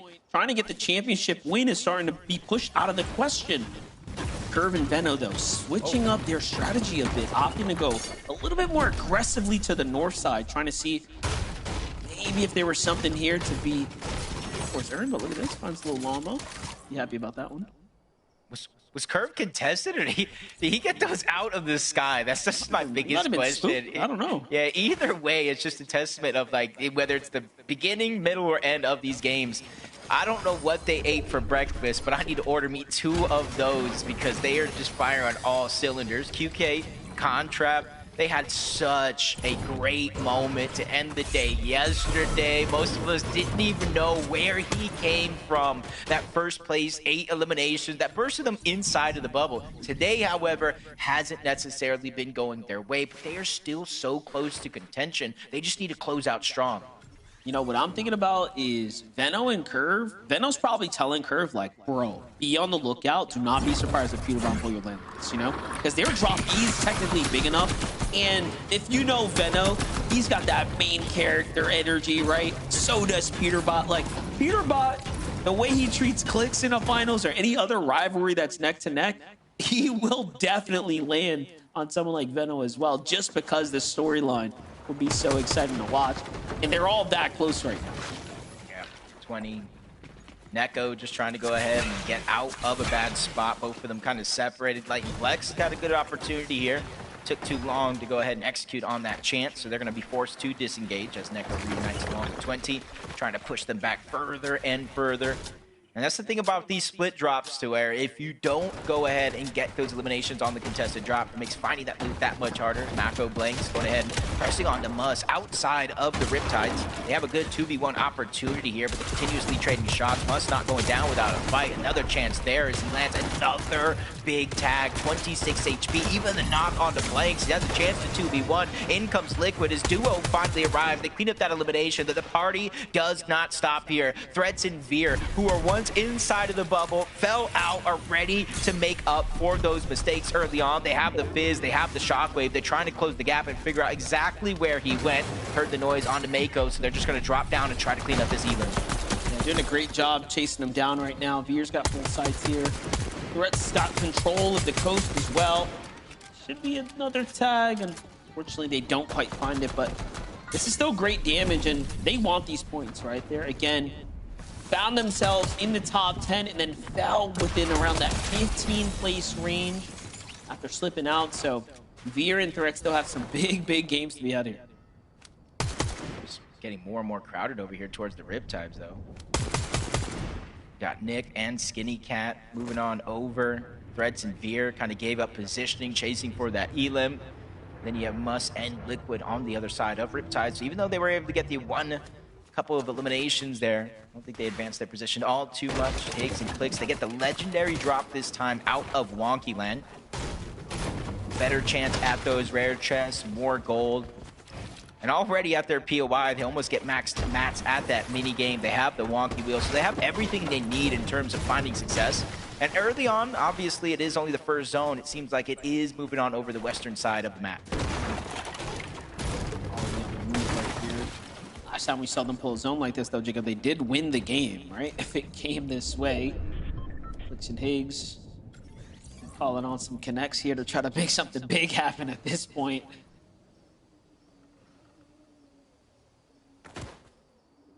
Cold and rapid. If you getting that feeling of deja vu at all, I can agree. They're not changing up their strategy. They don't even go underneath Dark Dominion unless they have to. Cold just kind of builds up towards the top. Not only does he have to aim with those shotguns, he's going to be the primary source of finding their surge. Rapid, the big brain, the IGL of this team so far has been rotating them very, very well in the good portion of the games. But the last two, I think those are going to be the ones that hurt the most. 10th place, 4 eliminations. 17th place with 1 eliminations. Kind of giving up that top spot on the leaderboard. Agers and Rituals on the other side here.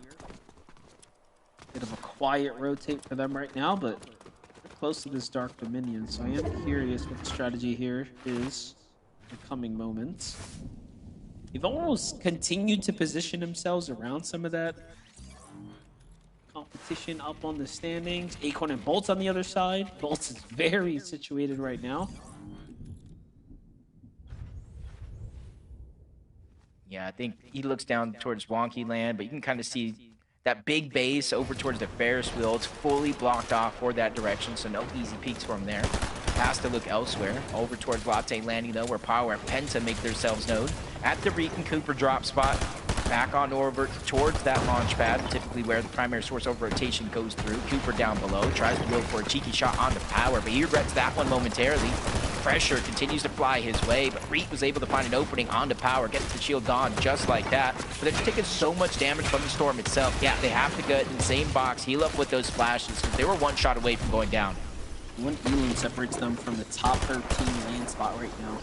They cannot afford to fall here. Reed and Cooper do enough to push this team off, but at what cost? You saw them, again, healing a bunch, so we can't even tell if they're actually out positive after this exchange right here. Oh, well, they don't want to get the elimination go for free. They get the good damage onto Power, they shockwave, they fizz, they close the distance, and now they get the knock. Instead of cleaning up instantly, they know they're going to take damage from the Storm. Let the Siphon do its thing. Reed's going to go on the chase. Sees Penta trying to run away, and he's just trying to follow suit. Only thing is, he only has one shockwave left, so yep, he's going to have to use the fizz to really make that shockwave worth it. Getting up on top of that mountain. That's going to give him a huge bird's eye view to try to figure out where Penta actually ran to. Spots the builds in the distance, safe landing into the water. But he is so far away from Cooper now, that gives Penta a 1v1 if he could just figure out it actually is a 1v1. There's no way. He's off. He's already going right back to the bodies, thinking that they came together. But Cooper's here waiting to catch him. More good damage here. Now, this is starting to track what seems to be other duos here in the area that are just going to stick into their usual rotates right now. So we have to be careful, but there it is. Finally, they clean things up here at the Latte Landing. It'd be a great two-piece elimination for them, giving them that little bit of cushion that they were looking for here. They're not quite safe again inside the top 13 just yet, but they are there now after the 8 points they earned there.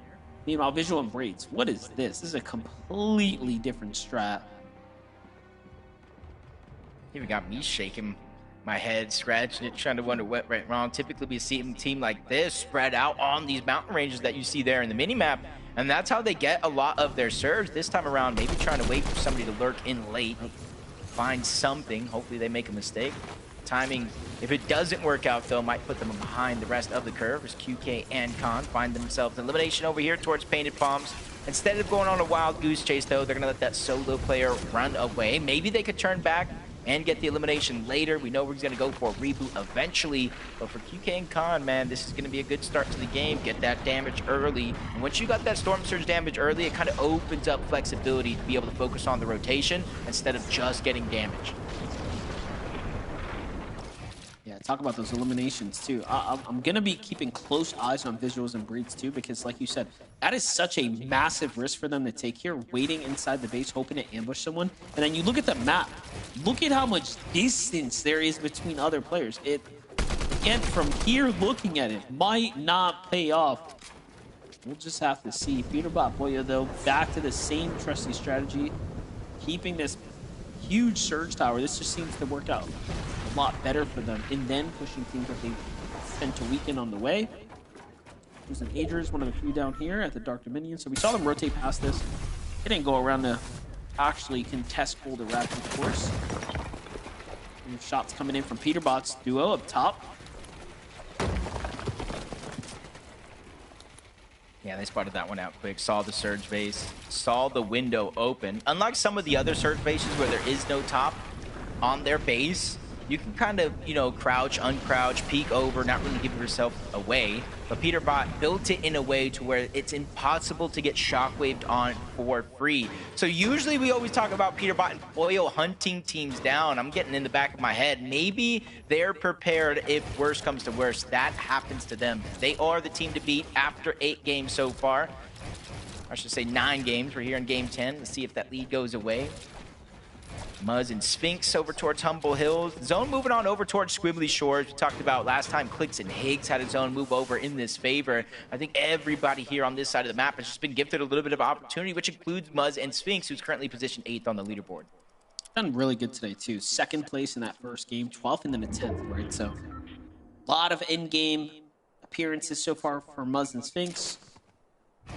Bucky and Zen. So on pace right now. Great opportunity here to find some Tasman from Nut and Prom. Zone's going to be coming in shortly, so got to make quick work of this team here and get going themselves. You know, watching this sometimes, you just got to have a lot of patience because there's a lot of moments to where you typically would think, I got to rotate to zone. I don't want to take the damage. I want to beat other teams there. But sometimes it's just more beneficial, especially if you have the white HP heals, to go ahead and just fight for your time. Let the Storm do its thing. Force other players at their hands, depending on what situation they're in. Especially if you have a little bit more control of your games. Curve and Veno.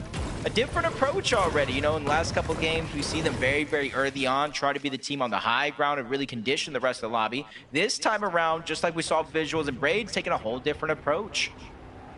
Slowing things down and just minimizing the risk of them actually getting eliminated. They do already have 2 eliminations too, so they're feeling pretty good about their overall damage. But as we start talking about the way this zone played out, it's going to be Clicks and Higgs who have this monstrous base set up here at the Wonky Land, as the zone has favored them for quite some time here. And with this, plenty of extra heals to work with as well. So he's going to have to pick and choose here what they want to take on the road with them.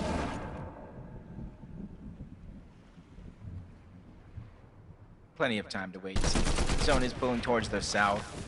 They have their wonky wheel. They have their combination of both the Fizz and the Shockwave to really dodge a lot of the teams at the earlier portions of that zone, kind of move out of render distance, make it easier for them to move in. And you see the zone is kind of pulling off the shores of Squibbly over into more of the mainland. And this is where you do have a few different mountain ranges that will be in play.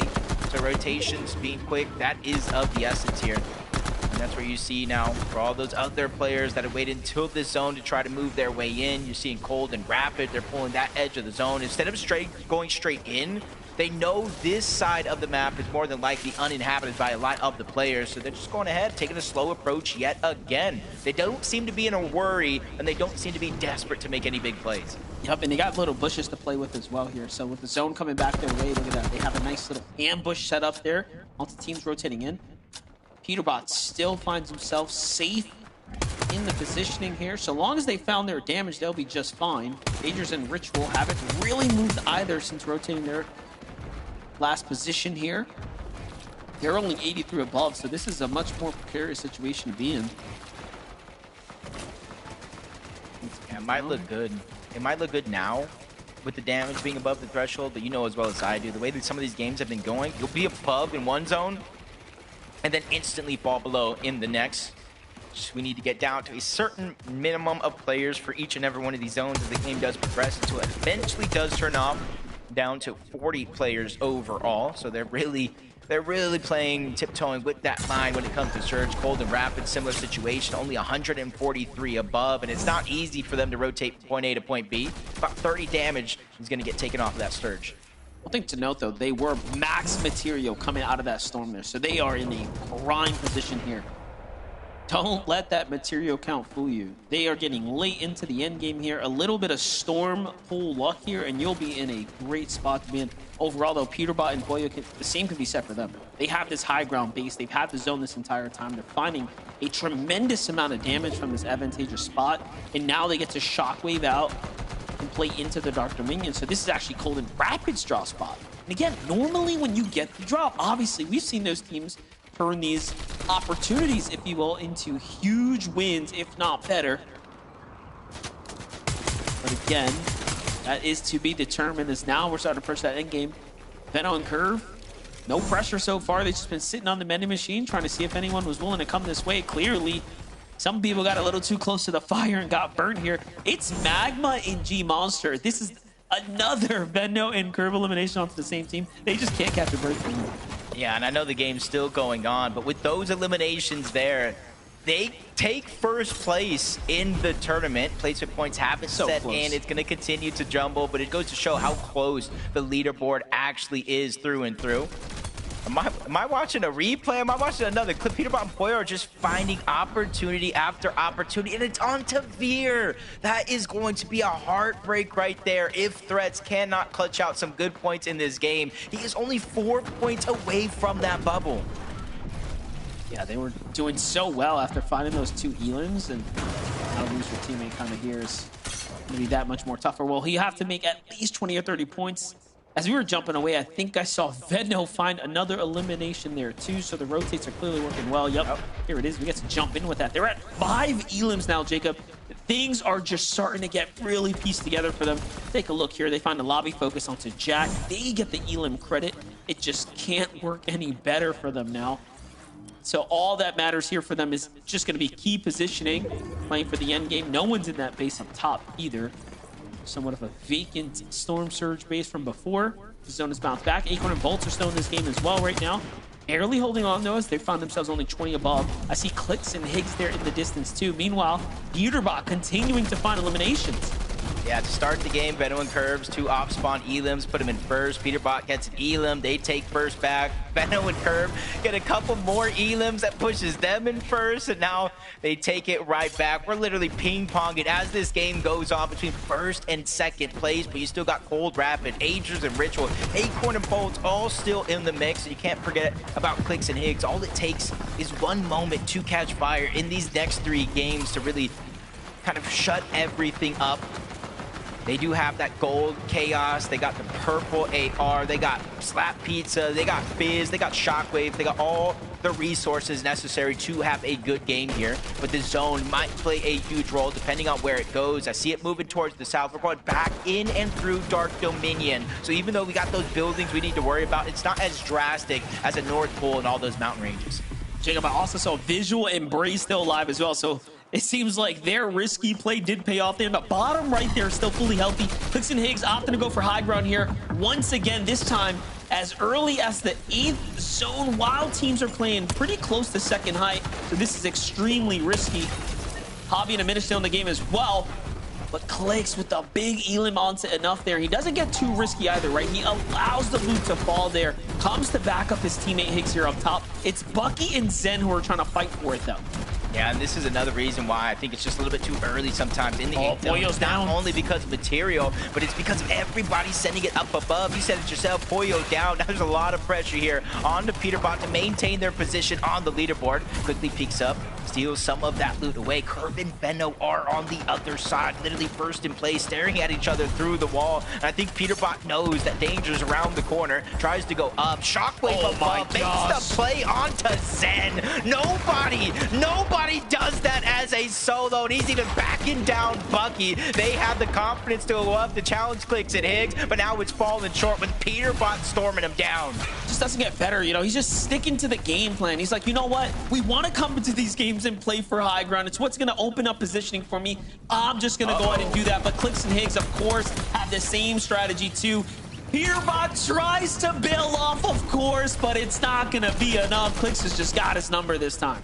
This is an opening curve, and Venno needed. Volts is by himself down below. Acorn is gone as well. Another top team sent back to the lobby. Not only Curve and Venno's chance to increase that lead for first place, even with Cold and Rapid still alive, but for Clix and Higgs to play catch up here. They have the high ground. A lot of the teams are already out of their path, but another one sends it towards the north. Another team is trying to battle up above for the high ground. Meanwhile, Cold and Rapid has let all the dust settle. You guys can have it up above. We'll smoothly walk through that finish line.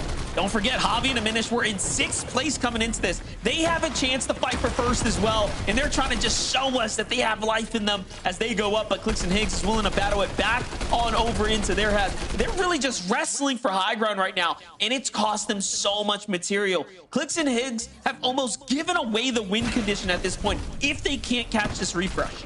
Yeah, you see Curve and Venno just waiting in the shadows So smart. for a moment just like this. Everything up above is expended, but they're actually looking down below. Look at the material count, the lack of resources. They might have what they need to take the high ground, so Clix and Higgs have to give it up. Javi and the Menace, you said it yourself, from top 6 to start this game. This is their chance to increase their positioning, but Venno's backs up against the wall. 6 builds, tries to find his way to the front side of zone while using the bare minimum. Curve ends up in a scuffle against Clix. No builds left. He's going to have to reposition, and now Clix is by himself, 2 HP.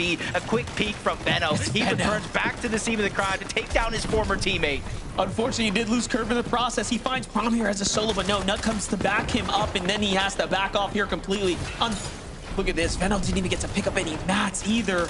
So now he's down to 4 builds. But hey, look, inside the top 10 now, still earning points, but you have Cold and Rapid making up for time lost. But Venno's still going. Down goes Taki too. And now he's at 9 eliminations here, Jacob.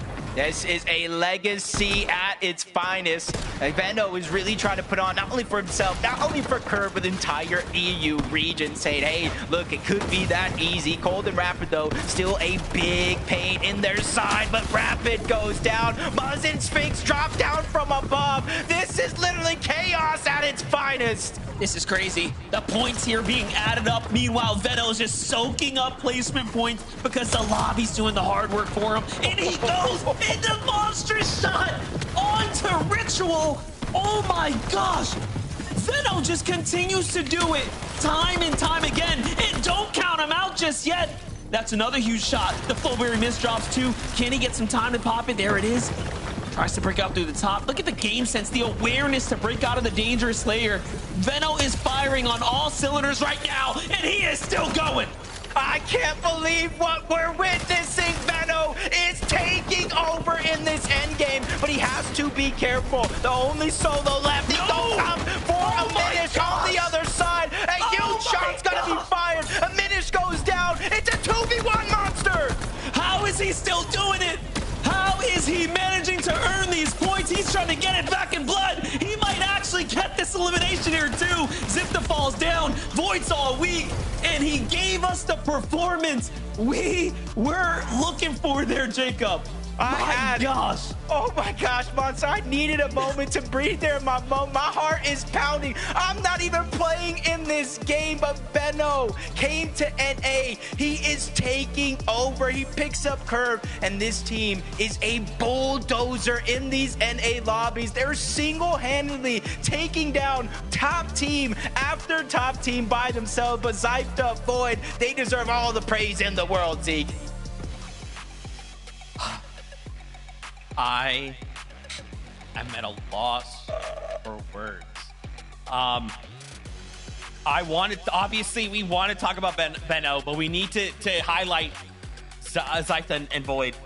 Oh my gosh, the chaos that was that game, and literally Venno is just mowing down players left and right, and at the very end it is a 2v1. Zypta Void, they take advantage of that, right? They say, hey, look, if it's just you, even gods can bleed sometimes. We'll walk away with the victory royale, 219 points. These guys are looking to secure themselves a spot going to the summit with only 2 games left to go. this puts them in a really good spot, Kelly. Yeah, I mean, considering how crazy the low ground was, to have a full duo in that moment being able to take on Venno, I mean, 6 eliminations definitely going to help them up the leaderboard. But my goodness, that looked like that could have been a 1v2 in Venno's favor. But again, shout outs to that duo for getting the 10th VR of our. Whew, that one was close. What a nail biter for the duo. Yeah, they were kind of just hanging out, right? We saw how many solos that were in that lobby, and amongst all of the chaos, amongst Venno just mowing down all the lobby, that duo there at the end, they just get to kind of look up and like, wait, where'd everybody else go, right? We only got one player to take out for the win. All of a sudden, they go ahead, they clutch it up, they take the win as well. So it'll be interesting to see how that win right there shakes up the leaderboard. Oh, man. Well, we're going to go to a break. When we return, we are absolutely taking a look at Curve and Venno. That solo clutch was incredible. We'll see you guys in just a few minutes. Don't you go anywhere.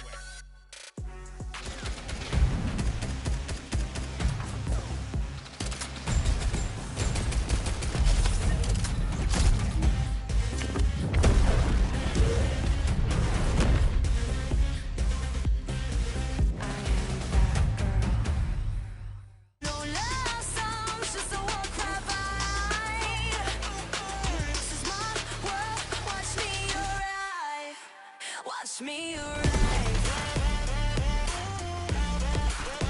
Watch me arrive. Watch me arrive. 2 teammates have his back. Where's Nash? Gets the drop on the Marion. Stays alive. They're targeting out Vanya. 3 being on.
Fortnite fan, we're just going to get right into it. Benno and Carve, what the heck? Benno comes out. Game number 10. With one of the greatest solo clutches we have ever seen. Guys, look at this leaderboard. Peter and Pollo just got a VR last game, right? We thought, oh my gosh, I can't believe it. Peter and Pollo, they're taking over. It's crazy. In a single game, Benno solo clutches here for a second place with 11 eliminations. Kelly Link, we are at 68 eliminations on the day. I mean, and that is a solo clutch off of Curve and Venno having 8 eliminations before Curve went down. So it wasn't like it was just Venno in that game. But regardless, even with 8 eliminations, having Curve go down, Veno was not done yet. He is never done, Vivid. And to see him play that, for a second, I thought this was Game 11 Peterbot solo once again, because we've seen that in North America. But Veno wants to show that this is not just the NA show. EU is here to represent. And look at these eliminations, Vivid.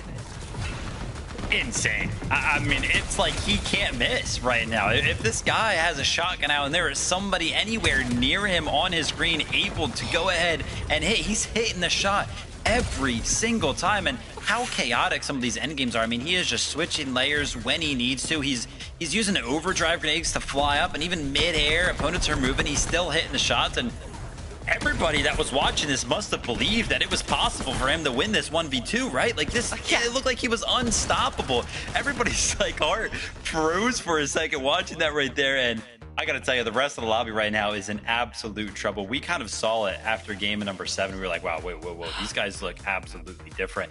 Take a look at the individual eliminations over the course of the 10 games that we've witnessed for Grand Finals today. Veno is leading the pack with 37, but what is possibly a little bit even more impressive is that his duo is right behind him with 31. This isn't like a solo shot. I mean, obviously, yeah, the solo clutches came out, but they are both just performing on an incredible level right now, Kelly. I for sure thought that production was wrong, that this was incorrect, and that they misplaced Curve's name. That is insane. These numbers represent everything, and I feel like I'm gonna have to add a 4th star to this airplane real soon, because this is what I want out of North American Central. And you know what? Maybe NA Central was getting a little bland, and you just gotta add a little bit of spice from EU, and that's what makes everything just taste so much better. Whew. I am just shocked by what we just witnessed. We have 2 games left to go. Let's bring up those standings again. Wow. As we look at these standings as well, I mean, guys, even look from 1st to 5th, right? Only 75 points separating Curve and Veno from Javi and Aminish. I mean, I am just in awe. Again, this is why we call out, right? A single game of Fortnite can change everything, man. You just string together eliminations. The way Veno just did, even a 2nd place, you don't even need the Victory Royale. You can find yourself climbing the standings. Oh my gosh. Agers in Ritual as well. Look at this. Jumping up 2 whole placements right now, Kelly. Off of a 6th place with 7 elims. Now, Kelly, right now, more than ever, these eliminations are so critical. There's so many points locked behind these eliminations. That's what these players need to be targeting. I mean, Agers and Ritual, like you said, they got 8th place with, or I'm sorry, they got 6th place with 7 eliminations. Cold and Rapid that game only went down in 8th. They only got 3 eliminations. And that is why Agers and Ritual are jumping up. Literally, you could be doing really well, making it to the end game, grabbing eliminations. But if you are not just pushing yourselves above just a little bit more than everyone else, that is literally going to be the difference of tens of thousands of dollars and being able to say that you are the best in North America Central. As I've been wrapped up in the entertainment that we have been presented with this absolute domination, I blinked and I was like, wait a minute. We've played 10 games. There's only 2 games left. We are approaching that point now where it is possible that some of these other teams that are in the top 5 could potentially be thinking about, okay, listen, they're playing way too good right now. How do we stop them? I know we kind of talk about this a lot. We saw it on EU earlier, the attempt to potentially stop them early on. Does somebody have what it takes to land on Curve and Veno to stop what seems to be unstoppable? Whoa, Vivid! He's speaking something into existence. Kelly, we saw this over in EU and it went a certain way. Do you think it's happening? Do you think it's happening in Game 11? No. Probably not, but we can hope. 2 games left to go here before we say goodbye. I cannot believe what has transpired so far. With 2 games left to go, all of these dudes are thinking the same exact thing. How do we either get in the top 13 or fight for that number 1 spot? Casters, it is time. Game 11 is ready. Take it away. Monster, I don't know if Curve and Veno will be contested off drop, but I don't think it's going to be a smart play. Because something you notice first off is when they were the best team in some of these lobbies, it usually starts in the early game. On day one, it was the mid and end game where they lacked a little bit of preparation. But now that that's solved, I'm not sure. Yeah, I don't think anyone wants to get Sky and scrolled here in game number 11. So let's see if things are getting hyped now.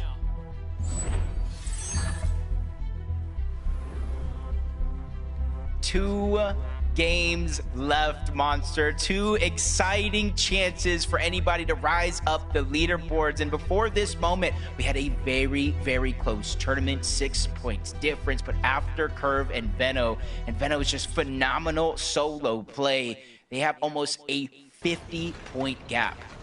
See, but that's the thing, you know, when you listen to Veno speak, he was actually saying Curve was due for the pop-off. Curve is going to have his moment.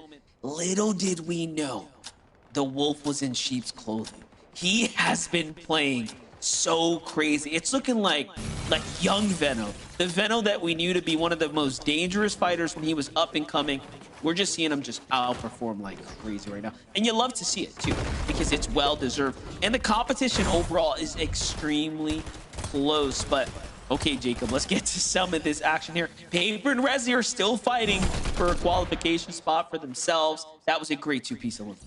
Yeah, it's just unfortunate. That side of the map isn't necessarily my favorite, whether you're contested, uncontested, or simply just win the fight. Doesn't make it any easier at all. Blake and Preston still on this side of the map. Going against the Tick and Mafia on the south side of the Frigid Fortress. Good damage onto Preston, though, giving a huge advantage on over to the other side. But Mafia has a huge chunk of HP missing as well. And this is where the lurks are starting to come in. But the longer you lurk, the longer you fight, those third parties will become a huge factor. Empen and Jack already making their way on over. Yeah, Empen and Jack have been all over these fights here. They've had success. They've had some failures. So has Mafia. Look from Blake's perspective. Just kind of reading this one out, trying to see. Misses the most important shot, though. Any little touch there, he could have sneezed on the Tick, and it would have been a big up. And Preston didn't even see him run past him either, so they just seem to be a little out of it here for game number 11. And Empen and Jack not too content with the extra shots they're hitting inside of there. I think they learned a lesson last time. So they're off to disengage now. Still got Scare and Osid at the actual Frigid Fortress just towards the north. They were the ones that, essentially the last ones standing after everything had settled, but just literally one room away. Preston and Blake, I have to imagine they know each other are here. Even the Tick as a solo, they only saw one elimination in the feed. Just about where is he at? And every single person in this scenario, Monster, is one shot away from going down or getting eliminated. And that's why you see the careful approach. But maybe Preston hears something on the other side of that wall. He's trying to tiptoe, take his time. There's a full window open, a clear shot. They double attack from both sides. That was actually a smart way to approach that from Preston and Blake. I'm thinking Preston was looking through the cracks in the brick like, yep, I see an angle, bro. He's in here. Let's go for it. It ends up working out. Squibbly on lock, of course, by Peterbot and Pollo. Let's see if they end up doing a big surge base or rotating out early. Try to get a fight for some surge. Maybe even some points, of course. All in all, though, oh, they're going back to that strat where they just push Chris and Drew here, who are kind of based down right now. Yeah, and honestly, unless you think something unordinary is going to happen with Veno going down early and a lack of eliminations, one of the big ways to come back, especially for a team like Peterbot and Pollo, is through eliminations here. You talked about it yourself. They've fought this one before against Chris and Drew. They've gotten eliminations, but they've also went down or down to low HP, making the search not necessarily worth it. There goes another example. They're 100 damage gone just like that. Pollo having to slow things down, trying to heal up, but Peterbot's relentless pressure gets the double edits towards the top, forcing Drew to fall down yet another layer. But we've seen this happen a few times throughout the weekend. Eventually, Peterbot and Pollo do disengage, but I'm not sure that's going to necessarily be the case. They trade shots again. Another 100 damage landing onto Pete. Yeah, one thing Chris and Drew have done is play defense very, very well, right? Like, every time we've watched the spike go down, they actually haven't fully eliminated this team. They have managed to defend themselves more than well enough, and Peterbot and Boyo say, you know what? You got it, bruh. Once again. And they just give it to them because they know, too, that going back and forth is not worth it. They wait until they're ahead and they say, all right, we're going to take the surge positive and dip out. Sometimes you got to take the little victories. And hopefully they accumulate into a massive victory at the end of the game. So jump on board Threats and Beer. To start the day off, they were inside of that top 13. They slowly fizzled out, but as it stands now, 14th place, 264 points. 13th place is only 6 points away. So if they were able to clean up those eliminations, they would move inside of the bubble as the game does progress. On one side of the map, you can kind of see what is on the line for some of these players, and they're really just trying to put it all out there, and they leave no regrets left on the table. Carillion seems to be by himself. Not sure where Jargo's at. Possibly eliminated by UK, but they break into the same box. UK almost goes down, but he's able to not only survive, but get the elimination onto Carillion and basically tell him what he really feels. Yeah, I was trying to find Carillion on the standings. Definitely is one of those teams on that bubble area.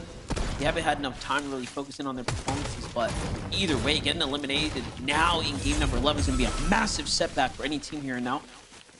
Jumping back to this right here, Peterbot. Boy, I don't think we've seen them actually fight Skittles' team at all. So Skittles somewhat caught out of position here and into the drop. Okay, this is exactly where Peterbot wants to. They know they're not going to have teams here, not this early. And just like that, Skittles rotates out of one problem and into another one. Ah, that's just unfortunate. Literally, Peterbot and Boyo went from finding Chris and Drew. I don't know why they disengaged, but Chris and Drew went one way, Peterbot went the other, and basically attacked two different players on one team, sent them right back to the lobby. Another heartbreak moment here in Game 11, basically leaving it all to the 12th and final game for some of these teams that have been eliminated early on. And as you can see, 74 players up, Monster. This one looking to move at a little bit of an accelerated fashion than some of the other games we've seen so far. Okay, I did find Carillion and Jargle on the standings. They're actually in 13th, holding the line with 270 points there, Jacob. Now, the jump above them is Rhea and Cooper, who have a 30-point cushion, it seems like, for 12th. But it is super close from basically that line up and down. Maybe watching all the teams below you, probably even some of the teams above, just hoping they go down early, kind of ease the pain. But you can see the big difference here from Rapid and Cold and some of the other teams. Rapid literally buying out the mending machine, and then they kind of bring all the heals up towards Cold so he can kind of watch them, kind of leaving scraps essentially for anybody else that tries to rotate through and grab that mending machine. Just jump on board Void. Looks like he's getting chased down by a bee. Nowhere near his teammate just yet, but he's trying to use those shockwaves to close the distance. Just look at Zipness points too. Overall today, having quite the performance here. Obviously, after that last Victory Royale, in a 5th place before that, they've just propelled themselves right into a potential land qualification spot. Now, they still have a little bit of a ways to go, but if they can continue to play well, they will be up towards the top here in the next 2 rounds. Visuals and Braids slipping down the totem pole. They were holding that 3rd strong for so long. These last few rounds have just been a bit tough for them. Yeah, they have a bit of a cushion, almost 100-point cushion going into these last 2 games, but almost leaves you scratching your head. They vastly changed up their strategy from day 1 going into day 2, where they would typically set up here for a long time, just getting little tags that adds up to a good amount of surge. By the time they rotated towards those moving zones, it made it a little more free to do what they want. But more and more teams rotating over, even to close the day out yesterday, lurking on them, getting those eliminations, forcing in the back of Visuals and Braid's minds different things to go out. But they're going to go ahead and get that drop early on, just at the edge of zone. And this could be a blessing here with the zone moving towards the north. They're already set up on one of these mountains, and every team south of that line has to rotate either through Visuals and Braids or to the left or the right. And this is definitely the better spot to be in. And, you know, this is arguably the best spot to have a monster surge base, but they seem to have gone to keeping more of a low profile. They're trying to mix things up. And if I had to guess, teams just changed their rotation strategy, right, coming into day 2. And maybe that's why Vision Breed is having a bit of a harder time, whereas yesterday, while everyone was caught off guard, strat worked a little better. But for Peterbot and Boyo, they're fighting for points here. It's the Squiggly Shores, obviously their domain. Doing a good job so far. Peterbot just using a couple of resources that are around. Taking that spicy fish, getting a little bit of a movement boost that can help him try to break into some of these boxes. They pressure out Muzz from 2 different angles. One shot can connect from Pollo. Peterbot still holding it down, leading some of those Thunderbird shots through, getting him down to just HP. And with the zone here, yeah, it might only be a 1 tick, but it's going to increase the worry for Must. Liquid tries to go up and make a play onto Peterbot, but he gets cut short as well. He has no choice but to try and disengage. He basically gave up any hope of him and his duo either taking down Peterbot or surviving, so he moves towards the north, saying, hey, if you're going to eliminate him, I probably already have the goal. Let's just start working on plan B. Yeah, look at that. And little did they know that he actually fully dipped on his teammates. So he could have stuck around and finished it, but not worth the risk. Really showing you, too, that, like, Peterbot and Pollo are really trying to play for an end game right now. They know that, hey, the points will come. We just got to keep winning. Muzz and Sphinx, you know, Muzz, at least, you know, in the last major 3 in trios qualifying in the last game of the day to make it to globals. A much better position, 7th place, 430 points on the leaderboard. Just needs to be able to close it out strong in the last 2 games. Listen and Aloe in the mix as well, just trying to float above one of these teams. They're going to be in 23rd place, 214 points.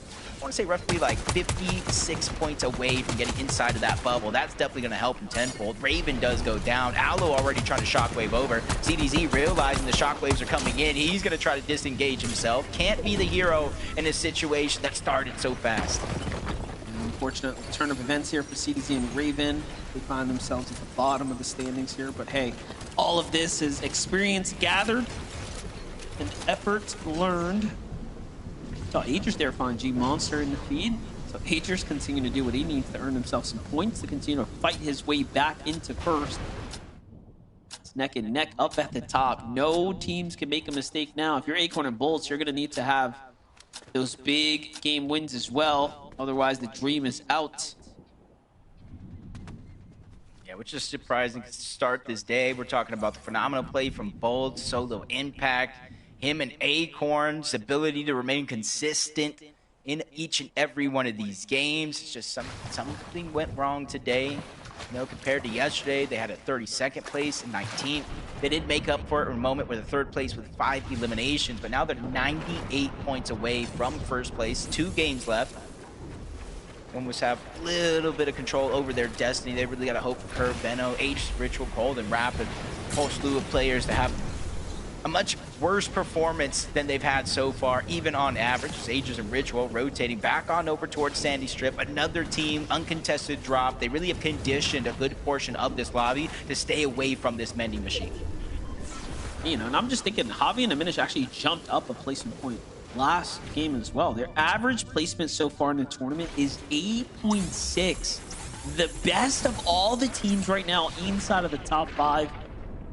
That is a pretty impressive stat, just kind of taking a surface glance at it right now. Everyone else, though, clearly, though, has way more elims. That's why they have the higher points overall. But still, Javi and Diminish playing exceptional right now. It's a great time to just start checking in with them. What's going well with them? Why can they keep making it work here? It seems like the Frigid Fortress is treating them very well. Yeah, and honestly, an unlikely duo coming into this one. You know, at one point, it was Reet and Javi, and Minish with a whole other player, and Reet goes ahead and says, hey, Cooper, you want a duo? We're not playing as well as we would hope. So he goes a separate way. Javi and Minish, they form just in time to have a phenomenal performance in play-ins. They followed up with a good performance in heats, and already continuing that trend here with a top 5 position on the leaderboard, 75 points away. What could be both of those players' first FNCS championship. But again, when you look at the leaderboard on the right, it's just so close, not only for the actual first place on the leaderboard, but to the top 13 overall, where you see 13 and 14th place have already been eliminated out of this lobby. And honestly, you don't want to look back at this moment, Monster, saying, hey, I had the chance and I wasted it. Yeah, most definitely. And I'm actually looking at the standings just for like Javi and Diminish's, you know, placement performances. They actually have 2 second places in there, and last game obviously pulled that 3rd. So they have come close to a win multiple times now. We will be keeping an eye on them. But with Cold and Rapid here from the Dark Dominion now to this new draw spot so far, it seems to be playing off relatively well. They have 400 damage above, plenty of material, and they actually pull zone. Okay, this is really good for Cold and Rapid right here. They actually needed a little bit of luck, and it seems like it's playing off. Yeah, I'm thinking in my head, the only thing they're missing is a little bit of high ground, but it's Cold and Rapid. When do they ever play on the high ground? Exactly, they get what they want. Just like Peterbot and Pollo, relentless pressure throughout the entirety of this game. They're almost 1,000 above the threshold, but you wouldn't think that to be true. They only have one elimination so far, so they're going for it. They're going for these high elim games. It's just they're not finding any success on the actual eliminations up until then, where they take down both Jack and NPen before they got to rotate to the next zone. So that's going to replenish a lot of their builds. They can pick and choose what resource they want to take with them before they finally make their way on out. This is crazy because they're really playing to their strengths right now. Goes the Flowberry miss, so they're just going to be shock waving their way all the way into the zone. Shoot, they might even end up on some high ground here shortly. They have the mats to play for it, but Peterbot gets caught in a spider's trap right there. Got to be careful. On the other side, as we were watching that though, we missed what was happening over here. Flex, buddy, you're looking the wrong way. Veno knocks him upside the head, and then they get the follow-up in the finish.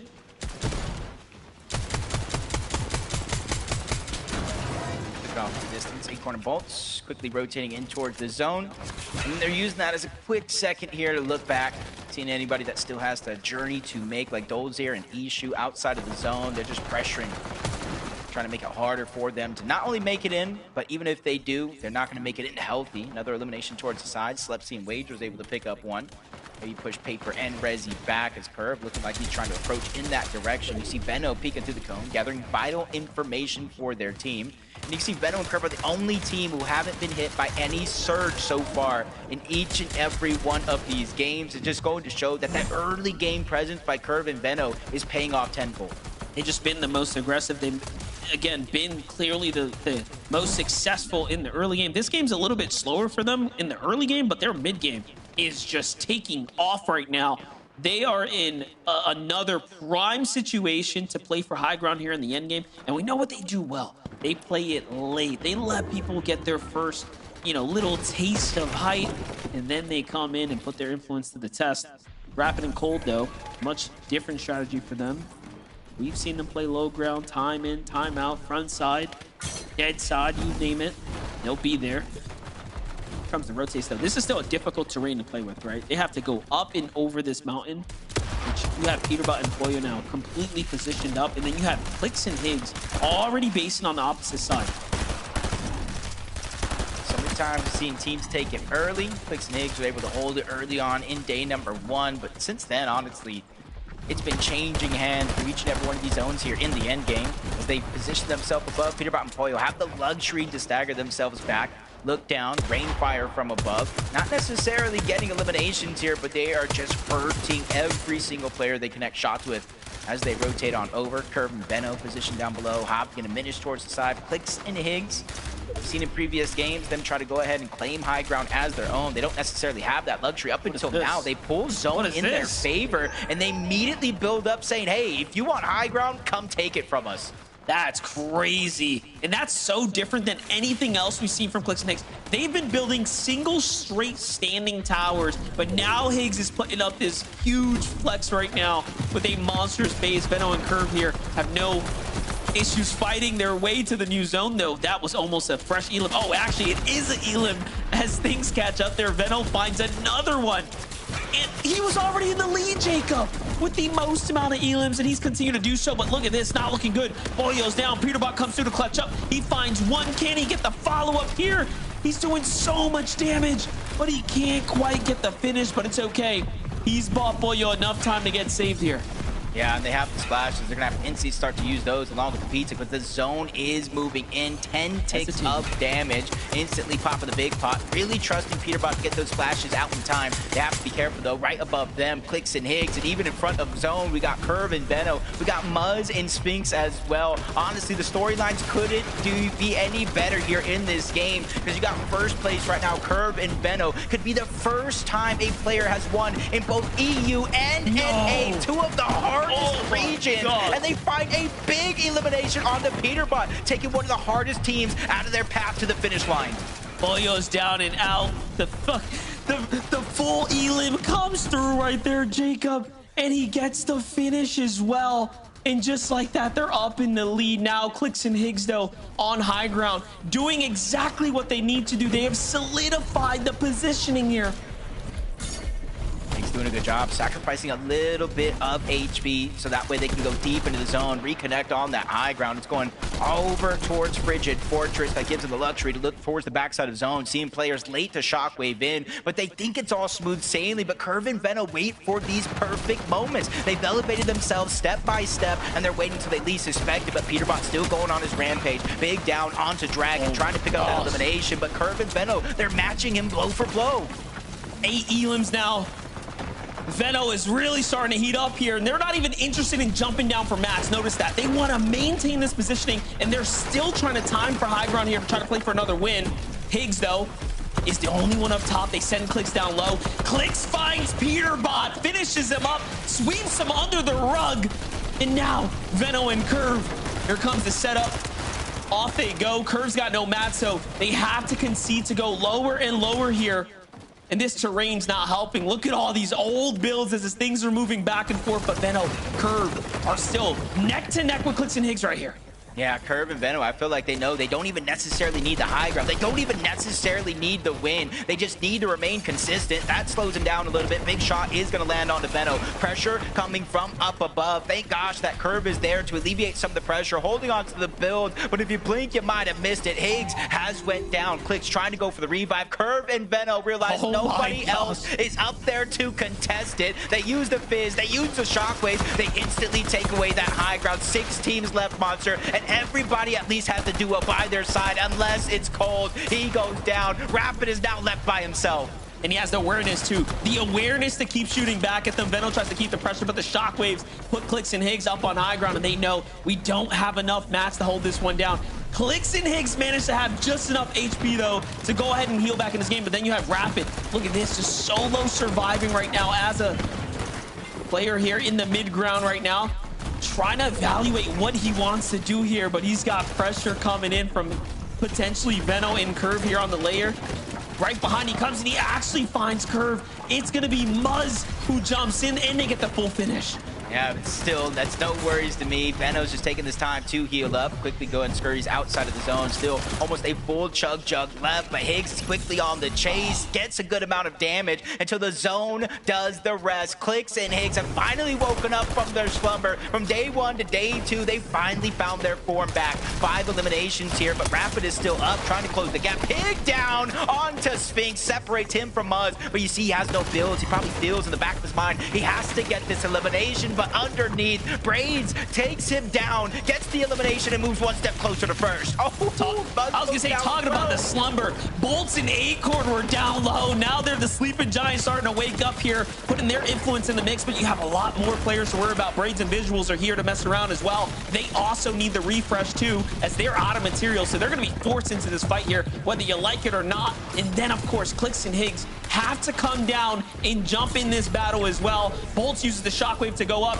Someone gets eliminated in the sky. It's actually Clicks. He couldn't touch down in time. And Bolts and Acorn all of a sudden now find themselves in a winning position, and the shot goes through. And just like that, Bolts manages to do it again here. Yeah, Bolts and Acorn pop off in the second to last game of the day, becoming the second team to win 2 different games this weekend. And in a leaderboard, Monster, in a world that is so stacked and close, this one is surely going to move them 1 step closer to contending for another FNCS championship. Zeke, 1 left game to go. Let's do it.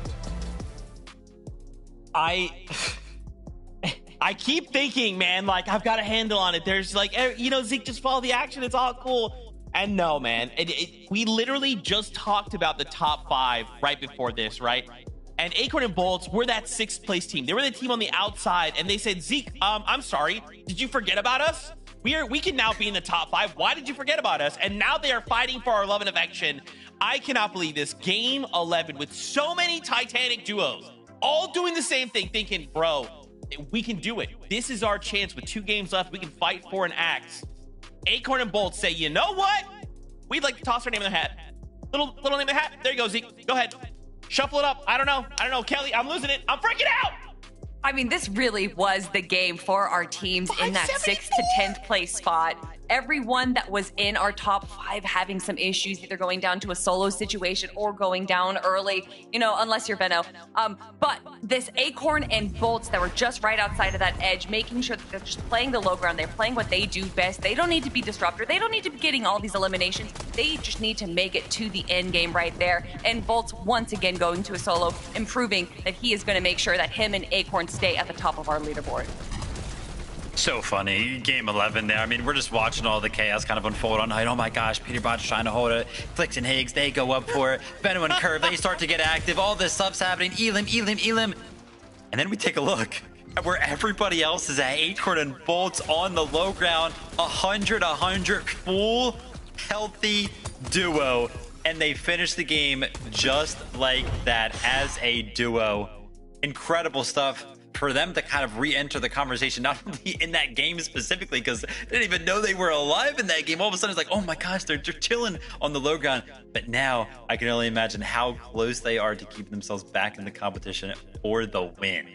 Oh my gosh, that little angle, that little tiny little corner was the difference maker.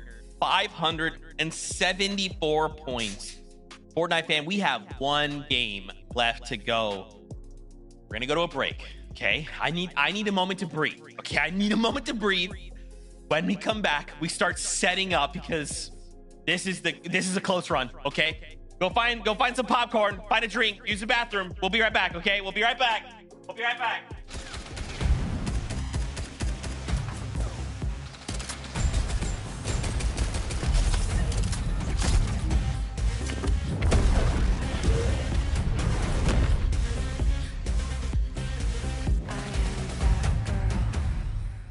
No love songs, just a war cry vibe.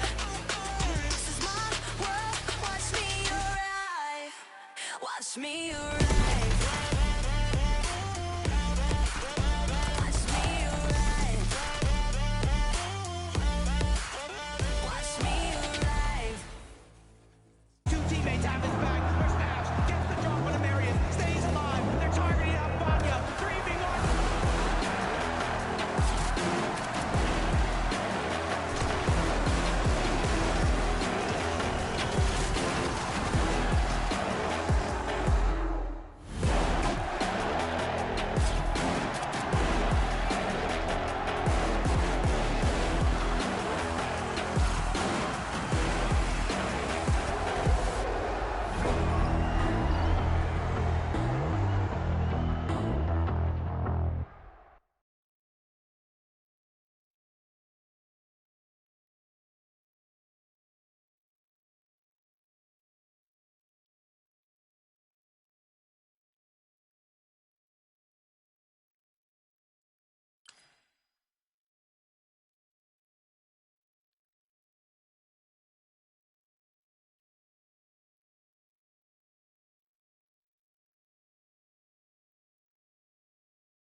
I'm bouncing back now.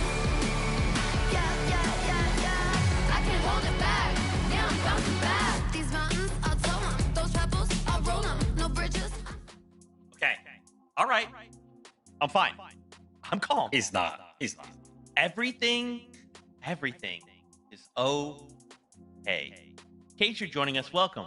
This is the FNCS Grand Finals. No big deal. One of the most important moments in the FNCS. We have one game left to go. You know, hey, crazy stuff happened in that last game. Acorn and Bolts got themselves a victory out of that last game. That's crazy, right? Yeah. Why don't we go and take a look at the standings, because it gets crazier. Because right now, Curve and Venno are in first place with 659 points. Kelly! They have 78 eliminations, more than double that of Acorn and Bolts. Venno and Curve have showed today what they do best. Those early eliminations, going into mid-game, making sure that they don't have to worry about Storm Surge, and then controlling the mid-ground, either chopping people from above or eliminating people down below. They do it time and time again. And you know what? Maybe day one wasn't their day, but it's better late than never. Venno showing everyone why he is not just moving states like we see a lot of these players do in North America. No, he's moving countries to claim this as his own. Manifesting destiny is all about America's history, and he's showing why Britain did it first over here. Please put an absolute huge exclamation point on the fact that these guys were in 10th place coming into the day. We have played 5 games, and they now have an 85-point lead over second place. I don't know what kind of crazy stat or how this is going to look on paper, but this has to be one of the most incredible day 2 performances, day 2 comebacks, whatever you want to call it, that we have ever seen. I mean, look at 78. How in the heck? What's even going on? These guys, every single time we watch the game, it's just a highlight reel for them. Dude, you know, we were talking about it during the break there, and it's like at a certain point, this is going to become mathematically impossible, right? Like at a certain point, we've tuned into them at like the early stages of the game, and they have 4 or 5 or, you know, even 3 elims, right? They just have to do what they've been doing all day long, and they will walk away as the winners. Now, we only have a minute and a half. I really quickly just want to flip on over the top 13, right? Yes, we are absolutely playing for a first place and an Axe of Champions, right? But we also can't forget top 13 are right now playing for their spot at the summit. 298. Do not forget that number going into this game. 298 is the current cutoff. Seek and Taki are holding that. But guys, we have one game left to go. Let's even just look at Scare and Osid, right? We saw Scare and Osid pop off earlier on, like not even just a few weeks ago.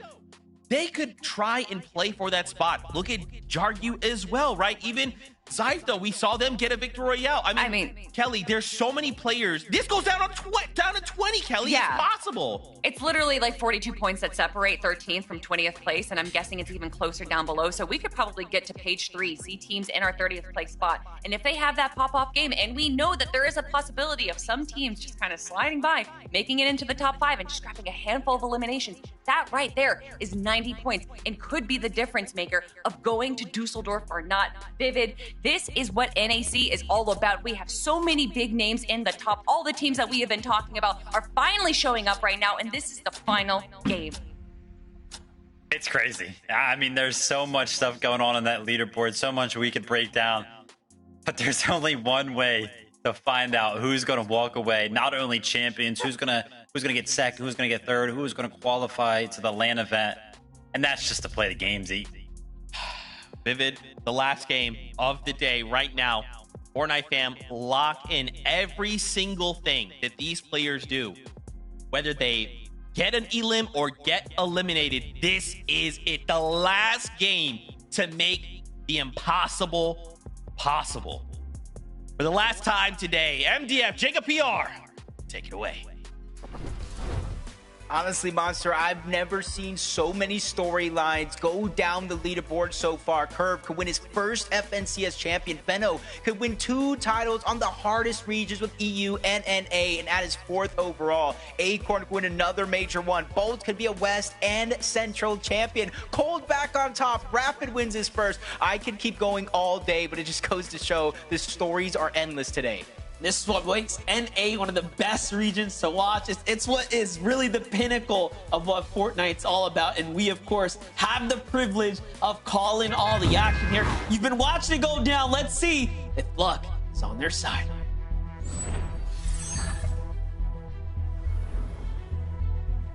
Coming into a game 12 of honestly the most recent FNCS is almost a year now. People always have that same conversation. Who will land on first place? And right now, it looks like we have an interesting situation breaking down. Peterbot and Poyo look to contest Curve and Veno, but Curve and Veno already seen that one coming. They leave, they go to Squibbly Shores, and they get another early game elimination. Zeke said it, Monster. Eventually, this will become mathematically impossible for anybody outside of Curve and Veno to win. I called it. I already knew this was going to happen. I knew that Veno was someone that Peterbot and Poyo respect at such a competitive level. They would be willing to contest them. They would be willing to try to throw their tournament off. But Veno is one of the smartest players we've ever had, and he will see it from a mile away. So even now, them just mixing up, it's just a safety strat. It's to say, hey, who wants to battle us? Come bring it. We're not afraid to mix it up. We're not afraid to stay dynamic here in the last game.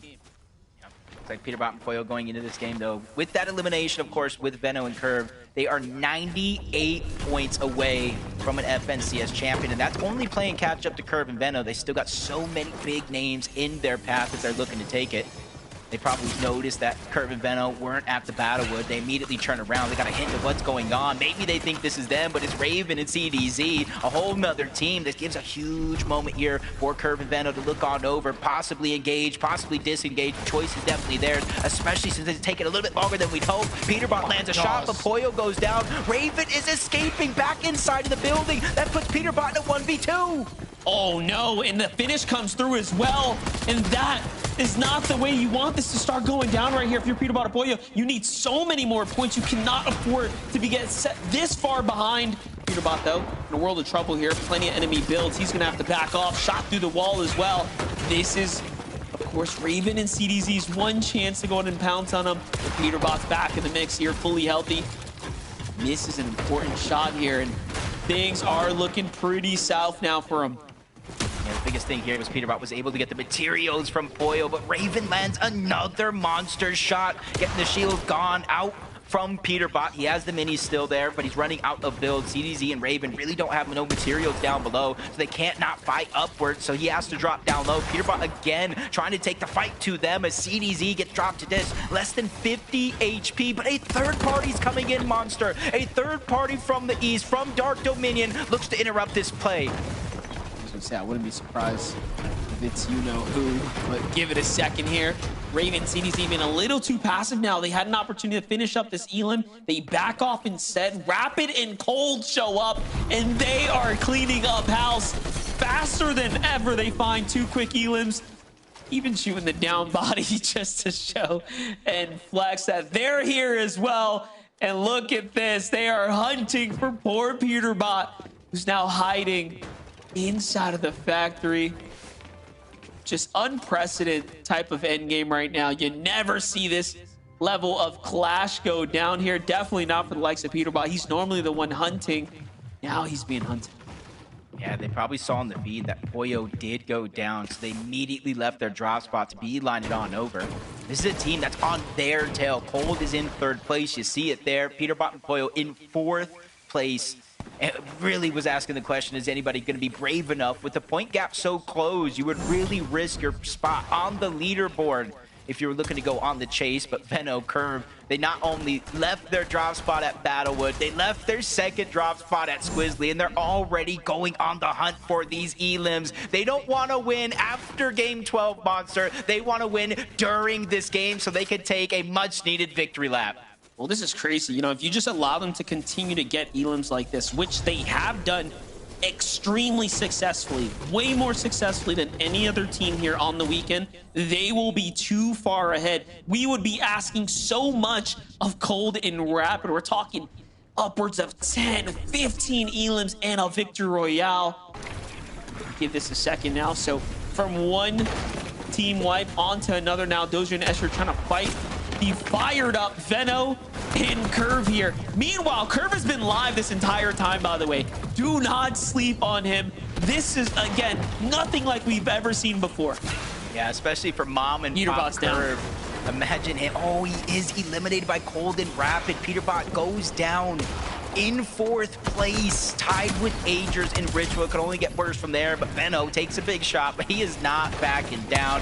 Ishu gets eliminated. The Siphon comes in. Much needed builds get replenished by Veno. Curve not slowing down, trying to alleviate the pressure. Lands a huge shot on the Zosier, and the elimination one as well. 5 elims, Monster. 5 eliminations here. This is domination at its finest in Major 1 on NA Central. Looking so good for them right now. Rapid and Cold right now on the hunt too, just trying to figure out what is going on here. They're already at 3 elims as well. So Rapid and Cold are playing so aggressive too. You got to give them credit right here. We know what the task at hand is. We know what needs to be done. And it really does feel like the impossible. It's asking them to pop off right now and go into the upper double-digit elimination territory and potentially win the game. Because for them, it's about the championship victory. Jumping over to Carillion and Jargudo, playing a little bit of the storm fight right here, keeping us busy right now. Essentially, 2 sides of the coin. We're watching the battle for first. Oh, Veno's down. Veno is down, but Curve saves the day. What are we witnessing? This is a montage performance. I don't want to call it too soon, Monster, but this is beginning to look like a victory lap for Curve and Veno. The writing's on the wall. You just have to read it, brother. All right? It's whenever you're ready, just let us know. They're at 6 eliminations now. Acorn and Bolts. A little cheeky here, though. Trying to see if anyone's willing to kind of sneak on by to find a couple elims right now. And let's just paint the bigger picture. Obviously, Curve and Veno off to the races right now. A 100-point gap separating them from the rest of the competition. And then you have so many other teams trying to fight for a land spot to the Global Summit. It's right around the corner. Who is going to be in Germany? Only the top 13 will make it. And as it stands right now, in order for Cold and Rapid to win the tournament, this is as it stands right now, they need Curve and Veno to go down outside of top 25 with not a single elimination more. And then they need to win the game with 10 or so eliminations in the double digits. So it's going to show how much of a runaway this is turning into. And that's where you see a lot of lurks going down, because it's not only the battle for first. If you look at Tyler and Chance here, 391 points on the overall leaderboard. They're in 10th place. If they go down early, they can kiss their summit spot goodbye. It'd definitely be really close for them. They'll be holding on to a thin margin. Taki and Seek on the other side. Same can be said for these teams here. 208 points earned on the tournament day. So you are seeing moments of greatness here coming out. Some of our competitors here on the 2-day format. It's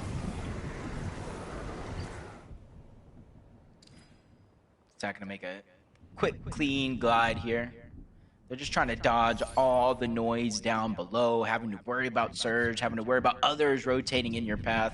Could be a good plan for Seek and Taki here. 13th place. They just need to hold on to their current spot on that leaderboard. Clicks and Eggs, though, a moment ago, did see them in the feed. They picked up at least one more elimination here. They, too, have a little bit more of a cushion than some of the other counterparts. 430 points in 9th place. They just need to make sure to finish strong. It's more of a confidence thing than anything else, I feel like, at this point. Yeah, gotta find their groove, but again, you've made it this far. They had such exceptional moments of greatness, but in the end, everything has to come together. And then how do you account for having the curves, the colds, those types of performances that we've seen? It's tough to ask. All things have to come together. Cooper and Rito, they're still fighting for their qualification seat. They're not fully safe just yet. Not at least how I feel. Let's take a look at the standings here. This is going to put them at 12th place there, Jacob. So close. Yeah, I would say they have a 22-point gap from 13th, which is actually the line. And then about a 44 or so point gap between them and falling outside of the bubble, which means anything could be possible. If they go down, let's just say 15th place, and anybody else kind of is able to secure a top 8 or better, they can certainly overtake them on the leaderboard. But definitely so many different possibilities here as the tournament continues on. Threats in Beer, a team that started inside of the bubble on the day, shortly fell out of it and is trying to work their way back. Aviv and King, another similarity here, 17th place coming into this game, which means those eliminations, 8 more points is definitely going to boost them up the leaderboard just a little bit. I think that almost puts them on the line outside of that bubble around 14th place with those elims. Yeah, Aviv and King, the last 2 games have played really well, actually making it to endgame, and this time they actually have 4 total elims, so just a monstrous performance so far, definitely stepping up and doing what they need to when it matters most.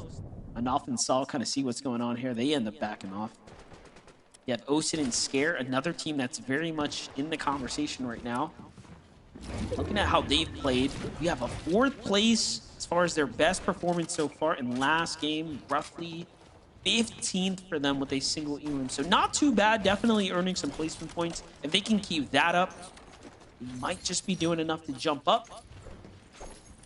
And in. This is going to be an interesting lobby slash end game. Because if you look at like day 1, we were getting what, fourth zone surge, sometimes even earlier because how stacked the lobby is. To start the day, we were getting 5th zone, maybe 6th zone surge. There's only 60 players up. There's only 30 teams left in this lobby right now in the 4th zone. So it's rather thinned out, moving at a much more accelerated pace. So you have to be careful on some of these rotations. So instead of being able to rotate, stack with a bunch of other teams, hoping they choose them instead of you, now some of these rotations will be a little bit more bare, with you and maybe 1 or 2 other teams being the only one rotating in that direction. I mean, when you have Cold, Rapid, Acorn, Bolts, her, and Veno looking for elims, right? Trying to either push the gap, close the gap, like, this is what happens. The lobby will tend to thin out. And then everyone else, of course, trying to fight for their qualification spot.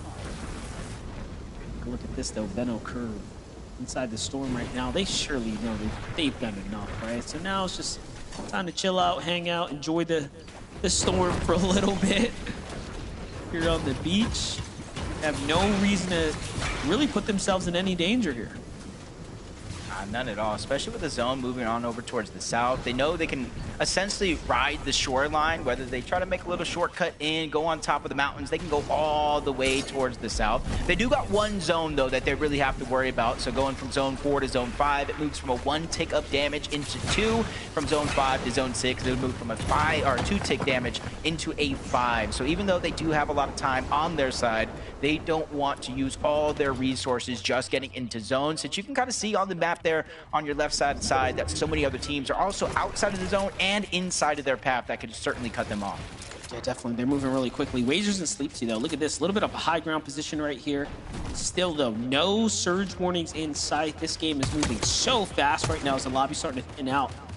And this is a pretty congested north side of the Battlewood Boulevard, so kind of a new site for us, if you will. Looking at the names that are in play here. Jack, N-Pen, Acorn, Bolts. On the other side, Osid and Scare. Scare, though, gets fully finished right here. One of our bubble teams is out to the hands of Sikentaki. This is super important. Actually, it was Wagers from up top. It wasn't Sikentaki, but they're right next to that collateral damage. Almost all the same, though. Sikentaki, that 13th place, Scare and Osid, or I should say, just one Osid by himself. Is going to be in 14th place. He has a bit of a gap to overcome. And anything is possible. 29 teams still up, so 4 more go down. You'll start to get those placement points, and they'll cascade in with each and every team that does go down. Contrapt's going to fall, and already 1 less team to worry about here. 55 players left in this game, so there's only 1 solo running around, and that's going to be Osid. Gotta do what he gotta do, though. It's really close, yet so far now. It's all going to come down to, can you earn your way towards the positioning placement points there? Still see Reet and Cooper up in the distance. Agers and Ritual here sitting pretty. Got the box open, eyes on Acorn and Bolts. Little did they know. Oh, look at this zone, though. It pulls north. Okay, so this is going to be working against the likes of Curve and Venom, who obviously were wrapping far around the outskirts.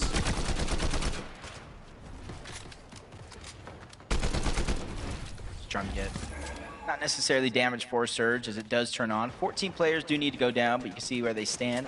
400 above the damage threshold. Since they're right next to the zone monster, they don't have to do much movement at all. Just kind of focus on getting that damage while not receiving much. Acorn and Bolts try to land some shots onto N-Pen and Jack in the distance, inadvertently kind of alleviating some of the pressure. N-Pen and Jack could have looked to get aggressive. Acorn and Bolts 132 above the damage threshold. They sit in third place on the leaderboard, a mere 6 points out of second. A huge chunk of money differential. And I was talking about Bolts. If somehow, some way, a miracle can happen, Acorn and Bolts keeps the Major 1 magic alive. Bolts will become another player on that short list of 2 region champions. I know Veno is certainly in line to becoming another player on that list in 2 of the hardest regions in Fortnite, in NA Central and EU. Yeah, definitely looking to make history here and now. Reed and Cooper sitting pretty strong right now, guys. 340 damage above, safe in the zone, plenty to work with right now. That's the type of position you want to see Reed and Cooper in if they're going to land. Seek and Taki on the other side, same can be said for them. Still have a couple shockwaves to work with. Not too many to make it towards endgame, but hey, enough to at least stay in the race here for quite some time. It's all going to come down to a refresh for Seek and Taki, though. See if they can time to rotate. Looking at who's positioned up, though. Clicks and Higgs trying to end this one with the splash. Already you can see them poison up for that high ground here, Jacob. Yeah, still, no matter what's been going good or bad in some of these games, they're just continuously one of the teams that, you know, if they make it this far into the game, they're going to contest for that high ground. King and Aviv just outside of that bubble. Sees 2 teams with a little bit of a scuffle going on. They try to land some shots before they go ahead and make their way on over. They're just trying to pressure them so that way they don't make any peaks, makes the rotation that much safer. That was Reed and Cooper in that distance. They're 193 above the damage threshold. Inside of that qualification ring, they just need to be able to hold on here, especially more so now with Avi in a minute looking to walk them down. Really close now to earning some positioning points here as well. 28 teams still standing. Curve finds Kingling there in the feed. Veno super hit up off the rotate here. That brings them up to 7 eliminations. And Curve finding his moment, finding his footing now. These last couple games, I mean, it's been the Veno show, but Curve has stepped up when it mattered most. Even in this game, clutching Elam after Elam, and now finding the follow-up and the refresh that they need to succeed here. Clicks and Higgs, though, just want to do what they can do best. Uh-oh. Not the best spot to be in for a team in second place, below the damage threshold. Boats persistence there is able to lead some shots through underneath that cover, get them above the damage threshold. A mere 5, but at least it's something. They're not taking active surge, but 25 damage every 7 seconds. Blake and Preston trying to put down some pressure, but only for a short moment where Bolt's going to be able to hold off. Get through the comb, though. Getting this information is going to be vital, but Buzz gets the down onto Clicks. I see it in the feed. Sphinx even gets the cleanup here. High ground changing hands, but it's not Muzz and Sphinx. Right now, it looks like Aviv. It looks like Curve and Veno are all fighting for it. Yeah, if you look at it, Curve, Veno come in out of nowhere, just trying to time that high ground, and up they go. Meanwhile, Threats and Veer still fighting to stay in the tournament life as well. Higgs on the left side clutches up a nice little Elam for himself. That's going to drop G-Monster and send him back to the lobby. He might not have enough to make it to land. Meanwhile, high ground is solidified by Muzz and Sphinx, but Higgs gets swiped out this sky, hanging up for a little too long. Acorn and Bolts fighting for second at this point. If you can't take down Curve and Veno now, it'll just be too late. Yep. Literally, this is the moment right here. As soon as they get into the top 15, I almost think it's a wrap. Mathematically impossible. Threats drops down low outside of the bubble. I'm not sure he secured enough points before finally going down there. Muzz and Sphinx up above. Reed and Cooper sacrificing the HP, staying outside of the zones. That way they can fizz, they can shockwave, and hopefully get to the front side. But they're just taking so much damage. They don't have the heals to get up to full HP and shield anymore. Muzz and Sphinx still putting pressure from up top. Cooper, Reed trying to stay alive. Seek and Taki fighting their way towards a qualification, and teams are dropping faster than you can even realize. We're already up into the top 17 now. Curve and Veno are not stopping, though. Another team falls to their hands. It's a Minish and Javi. A top 5 performance was valiant for them on the standings coming into this. But it's Curve and Veno who are fighting for the championship win now. And look at this, Jacob. I mean, they are breaking away with a huge lead. Yep, and even when it looks like it's bleak, Veno gets dropped down to a sliver of HP. They're surviving. Bolt's trying to do the same thing. 5 HP, loses Acorn though, so we need another big solo clutch performance. Almost runs into Curve and Veno all along the way, but he's able to slip past them as Curve and Veno find another elimination before Veno finally goes down. Curve is out of builds here, trying to use the shock to splash to keep himself as full of HP as possible, even finding a Fizz to utilize here on the side. Curve, I think, has done enough inside of the top 10. He finds another elimination onto Cooper. Curve might have gone down, but they are your FNCS Major 1 champions. They've done it. They've done enough to be up at the top, to sit on the throne now. Veno is the conqueror of 2 regions here in Curve. His first time ever gets to taste that victory here. But for now, Muzz and Sphinx are trying to find their victory lap. This is all a battle for money. This is all battles for seats at the LAN event where the story will continue. Jargu needs this. Jargu needs this game here. They were 15th place to start it all, and now he's the only solo left in this game. The 2 teams that are left alive, Monster, both of them already have their spot secured, so this is everything for Jargu by himself. Tries the shockwave in. He gets tagged up left and right, down in 3rd place. Did he do enough to qualify for Dusseldorf? Well, it's going to be really close for now, though. The action's on. Muzz here who finds elimination. Ritual gets tagged up big time. Sphinx looking for his moment, and he does it in the end. And that's going to be a nice, wonderful way to end the FNCS there. That was more than just a wonderful way. Curve and Veno's complete and utter domination of a region. Congratulations for Curve, his first FNCS champion. We always remember our first, and Veno, probably the most important FNCS title, dominating a whole nother region. Muzz and Sphinx win that game, but Z, Kelly, and Vivid, we have a new champion. Let's go, Muzz! Let's go, Muzz! That's right, baby! Let's go! Sorry, I had to get that out of the way. Sorry. Anyway, first off, really quickly, MDF, Jacob, thank you guys so much for the cast. Fantastic day. As they called out, it is true. Veno and Curve are your champions in NAC. A 4th title for Veno and a 1st for Curve. I mean, Kelly, Vivid, you know, we call Vivid called this out right last game. They came in today 10th place, and I think for most people, you probably look at the standings at that point. You're like, okay, yeah, like maybe they're probably not gonna get a 4th. They might could end like top 5 or something. But Kelly, Veno turned it on, and there was just game after game where he's solo clutching, getting, you know, at one point a 2nd place with 11 elims, a 2nd place with like 7 elims. He's just firing on all cylinders, and no one can stop him. No one. And on the back of this carry right now we're looking at Veno and Curve being FNCS champions. I mean, you're saying no one can stop them, but we saw at the start of this game that a few players did try to stop the run of Curve and Veno. They tried, but they failed because Curve and Veno were prepared. They were aware. Because Veno, he's not just an incredible fragger. He's also incredibly smart and aware when it comes to Fortnite. When it comes to the mindset of other pro players, he has them downloaded. And so he knows what these players are going to do, and he knows exactly how to respond to it.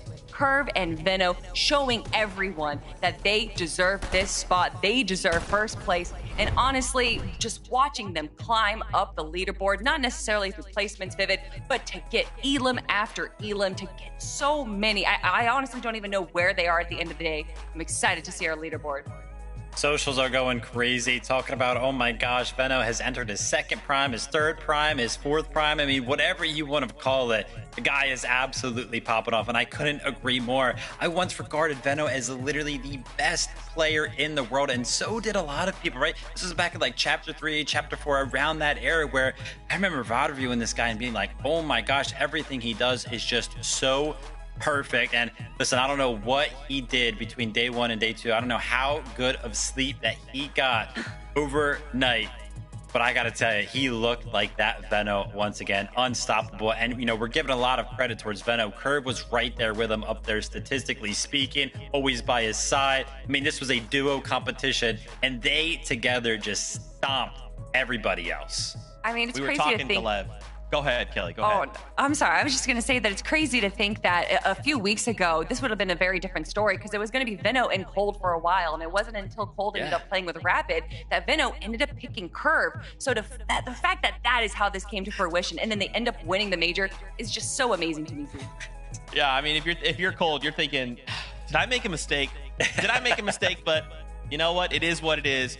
We were talking with Lev, and Lev was saying, man, I'm so happy for Veno. For a moment, he forgot who he was, but today he remembers. Congratulations, Veno and Curve, FNCS champions. We can take a look at those standings because, man, they just put on an absolute clinic. Let's look at this. 727 points ahead of Agers and Ritual. Man, again, congratulations. I do want to highlight this top 5, though, as well. Shout-outs to Agers and Ritual, Acorn and Bolt, Cold and Rapid, and Muzz and Sphinx, who show up in that last game to sneak their way into that top 5. That's why I'm freaking out. That's why I'm freaking out, Kelly. And it's so funny, too, because they've kind of just been like hiding in the shadows a little bit. They haven't necessarily been playing poorly, but it was these last few games where I start to see their names just a little bit more. They're staying alive. They're getting eliminations, and they're just playing what they want to play best. They didn't really worry about pop-off games. They didn't worry about making a showing for hype. No, Muzz and Sphinx played what they did best. Whew. Vivid. This is just the top 10, though. We still have a few more teams to look at. Absolutely. And that'll be the big question, right? Who actually went ahead and clinched up that qualification? I mean, Jacob was screaming. He was yelling. Jargo needed that game. He needed that game for sure. Jargo and Carillion, the solo clutch to sneak into top 13 by just 2 points to knock Seek and Takiel to go ahead and qualify for Dusseldorf. We could also see up there Cole and Madden clutch up. They were hanging around 10th place throughout the entirety of Grand Finals. It kind of felt like bumped down to 12th, but still qualifying there. And then we got Reet and Cooper, who I think needed that game as well to go ahead and clinch up 372 points. So they did well. And there we have it, Zeke. That rounds up all of the NA teams that are going to be going to Dusseldorf from these grand finals. And that's why you can't give up, right, Viv? That's exactly why in those final moments, just think about it. Being in that situation, it's just you, the last game to make something happen, and Jargu does, right? Crazy. And now he's going to keep his FNCS dream alive. He's going to be going to the summit. Oh my gosh, what a fantastic day here in NA. And I just want to really quickly just double back to Curve and Veno. I think probably my favorite part of that game, Kelly and Vivid, was the fact that in that last game, immediately Veno sniffed something out. He's like, you know what? This lobby is going to try and hunt me down. They're going to try and stop me from winning right here, right now. And they make a last second pivot. I mean, it feels very appropriate that Veno would be able to sniff out Peter Bot. I feel like they kind of have the same mindset when it comes into competitive FNCS. But more importantly, I want to talk about the numbers, Vivid, because we already looked at it. But to round things off, almost 50 eliminations just for Veno.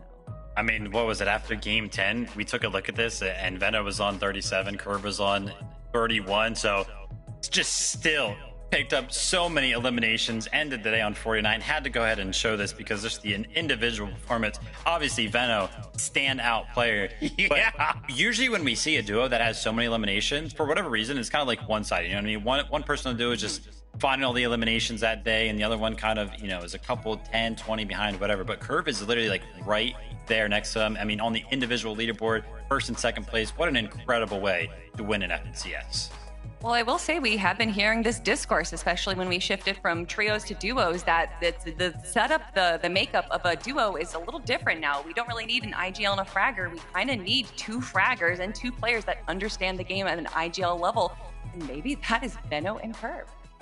Oh my gosh, yeah. And I love to see that from Curve because, I feel like I can already see now so many players can just be like, yeah, you got carried from Benno, but it's like, no, Curve actually put in work, right? They made this happen together. And yes, there was times where Benno was solo, but Benno having all that experience is like, hey, don't worry, man. Like we're getting this win. We're getting it today. What a phenomenal day of Fortnite. We do also have a look at our qualified to the summit list. Let's take a look at some of this, right? We got to take a peek at this at the very beginning of the show, and now we can go ahead and add the names from NAC to that list as well. Guys, this is starting to give us a more complete picture of Summit. And as I start to just pan across and see some of these names, this is just a mini globals, right? Like this is just going to be some of the craziest Fortnite we're going to see. And given the context of the news we heard before NAC even started, now 3 days. I mean, guys, this is good. That's going to be crazy. I thought this was going to be crazy, Kelly, and it was. It is. That's going to be a whole different level. It's just going to be crazy. Crazy now, crazy before, crazy later on. It's Fortnite. That's what we loved about it. But most crazy of all, Zeke, is that we have not given Benno the proper accolade that he deserves. And I'm very proud to be the one to do this. Yep. The 4th star onto the Benno plane, everyone. Congratulations on the dream line. Now you're going to have to add a picture of Curve up there, get him a star up there as well. Conversation of Summer, man, it's going to be crazy. You talked about, kind of filling out that picture. Dude, we are a month away. Like this has been a crazy week. We've had FNCS fly and Heats just last week, and then all of a sudden, Dusseldorf is right around the corner. I'm sure those drop maps are going to start filling up, and we're going to be getting a picture of what the storylines are going to look like for there, but it's going to have me excited. Oh, man. What a day. What a day. Fortnite fam, we're done. We're done until Dusseldorf. We hope that you guys have enjoyed all of the action. If you have time, go give a massive congratulations to Curve and Benno, right? Your new FNCS champions in NAC. Give a shout out to all of the teams in the top 13. And most importantly, do not forget, Tuesday starts the second chance lobby. Okay, so if you're thinking, man, I want that opportunity, I want to fight for my second chance, go check out socials, FN Comp on Twitter. They've got all the information you need. And then the next time we'll be seeing you guys is in Dusseldorf. I can't believe it. Kelly, Vivid, before we say goodbye, just want to give you guys the floor to kind of give your closing thoughts. As always, a big thank you to our players for making this one of the most entertaining majors ever. I feel like I say that every major, that they make it so much more entertaining, but you guys just write the story itself. As much as Zeke wants to say that he's writing the script, it's really up to you guys. So thank you guys for making it so entertaining every time. Absolutely, couldn't agree more. Congratulations to Benno and Curve. Congratulations to everybody that qualified for the summit. I'm excited to jump back into the action when we see you guys next time. Thank you, everybody at home that tuned in and watched. And of course, massive thank you to MDF and Jacob PR for casting all of that. And of course, our EU crew, right? There's so much different action happening, and now we get to come together on one bus to fight for our shot on the summit. Oh, man! Fortnite fam, as always, we love you. Keep yourself safe, and we'll see you on that battle bus. Beep.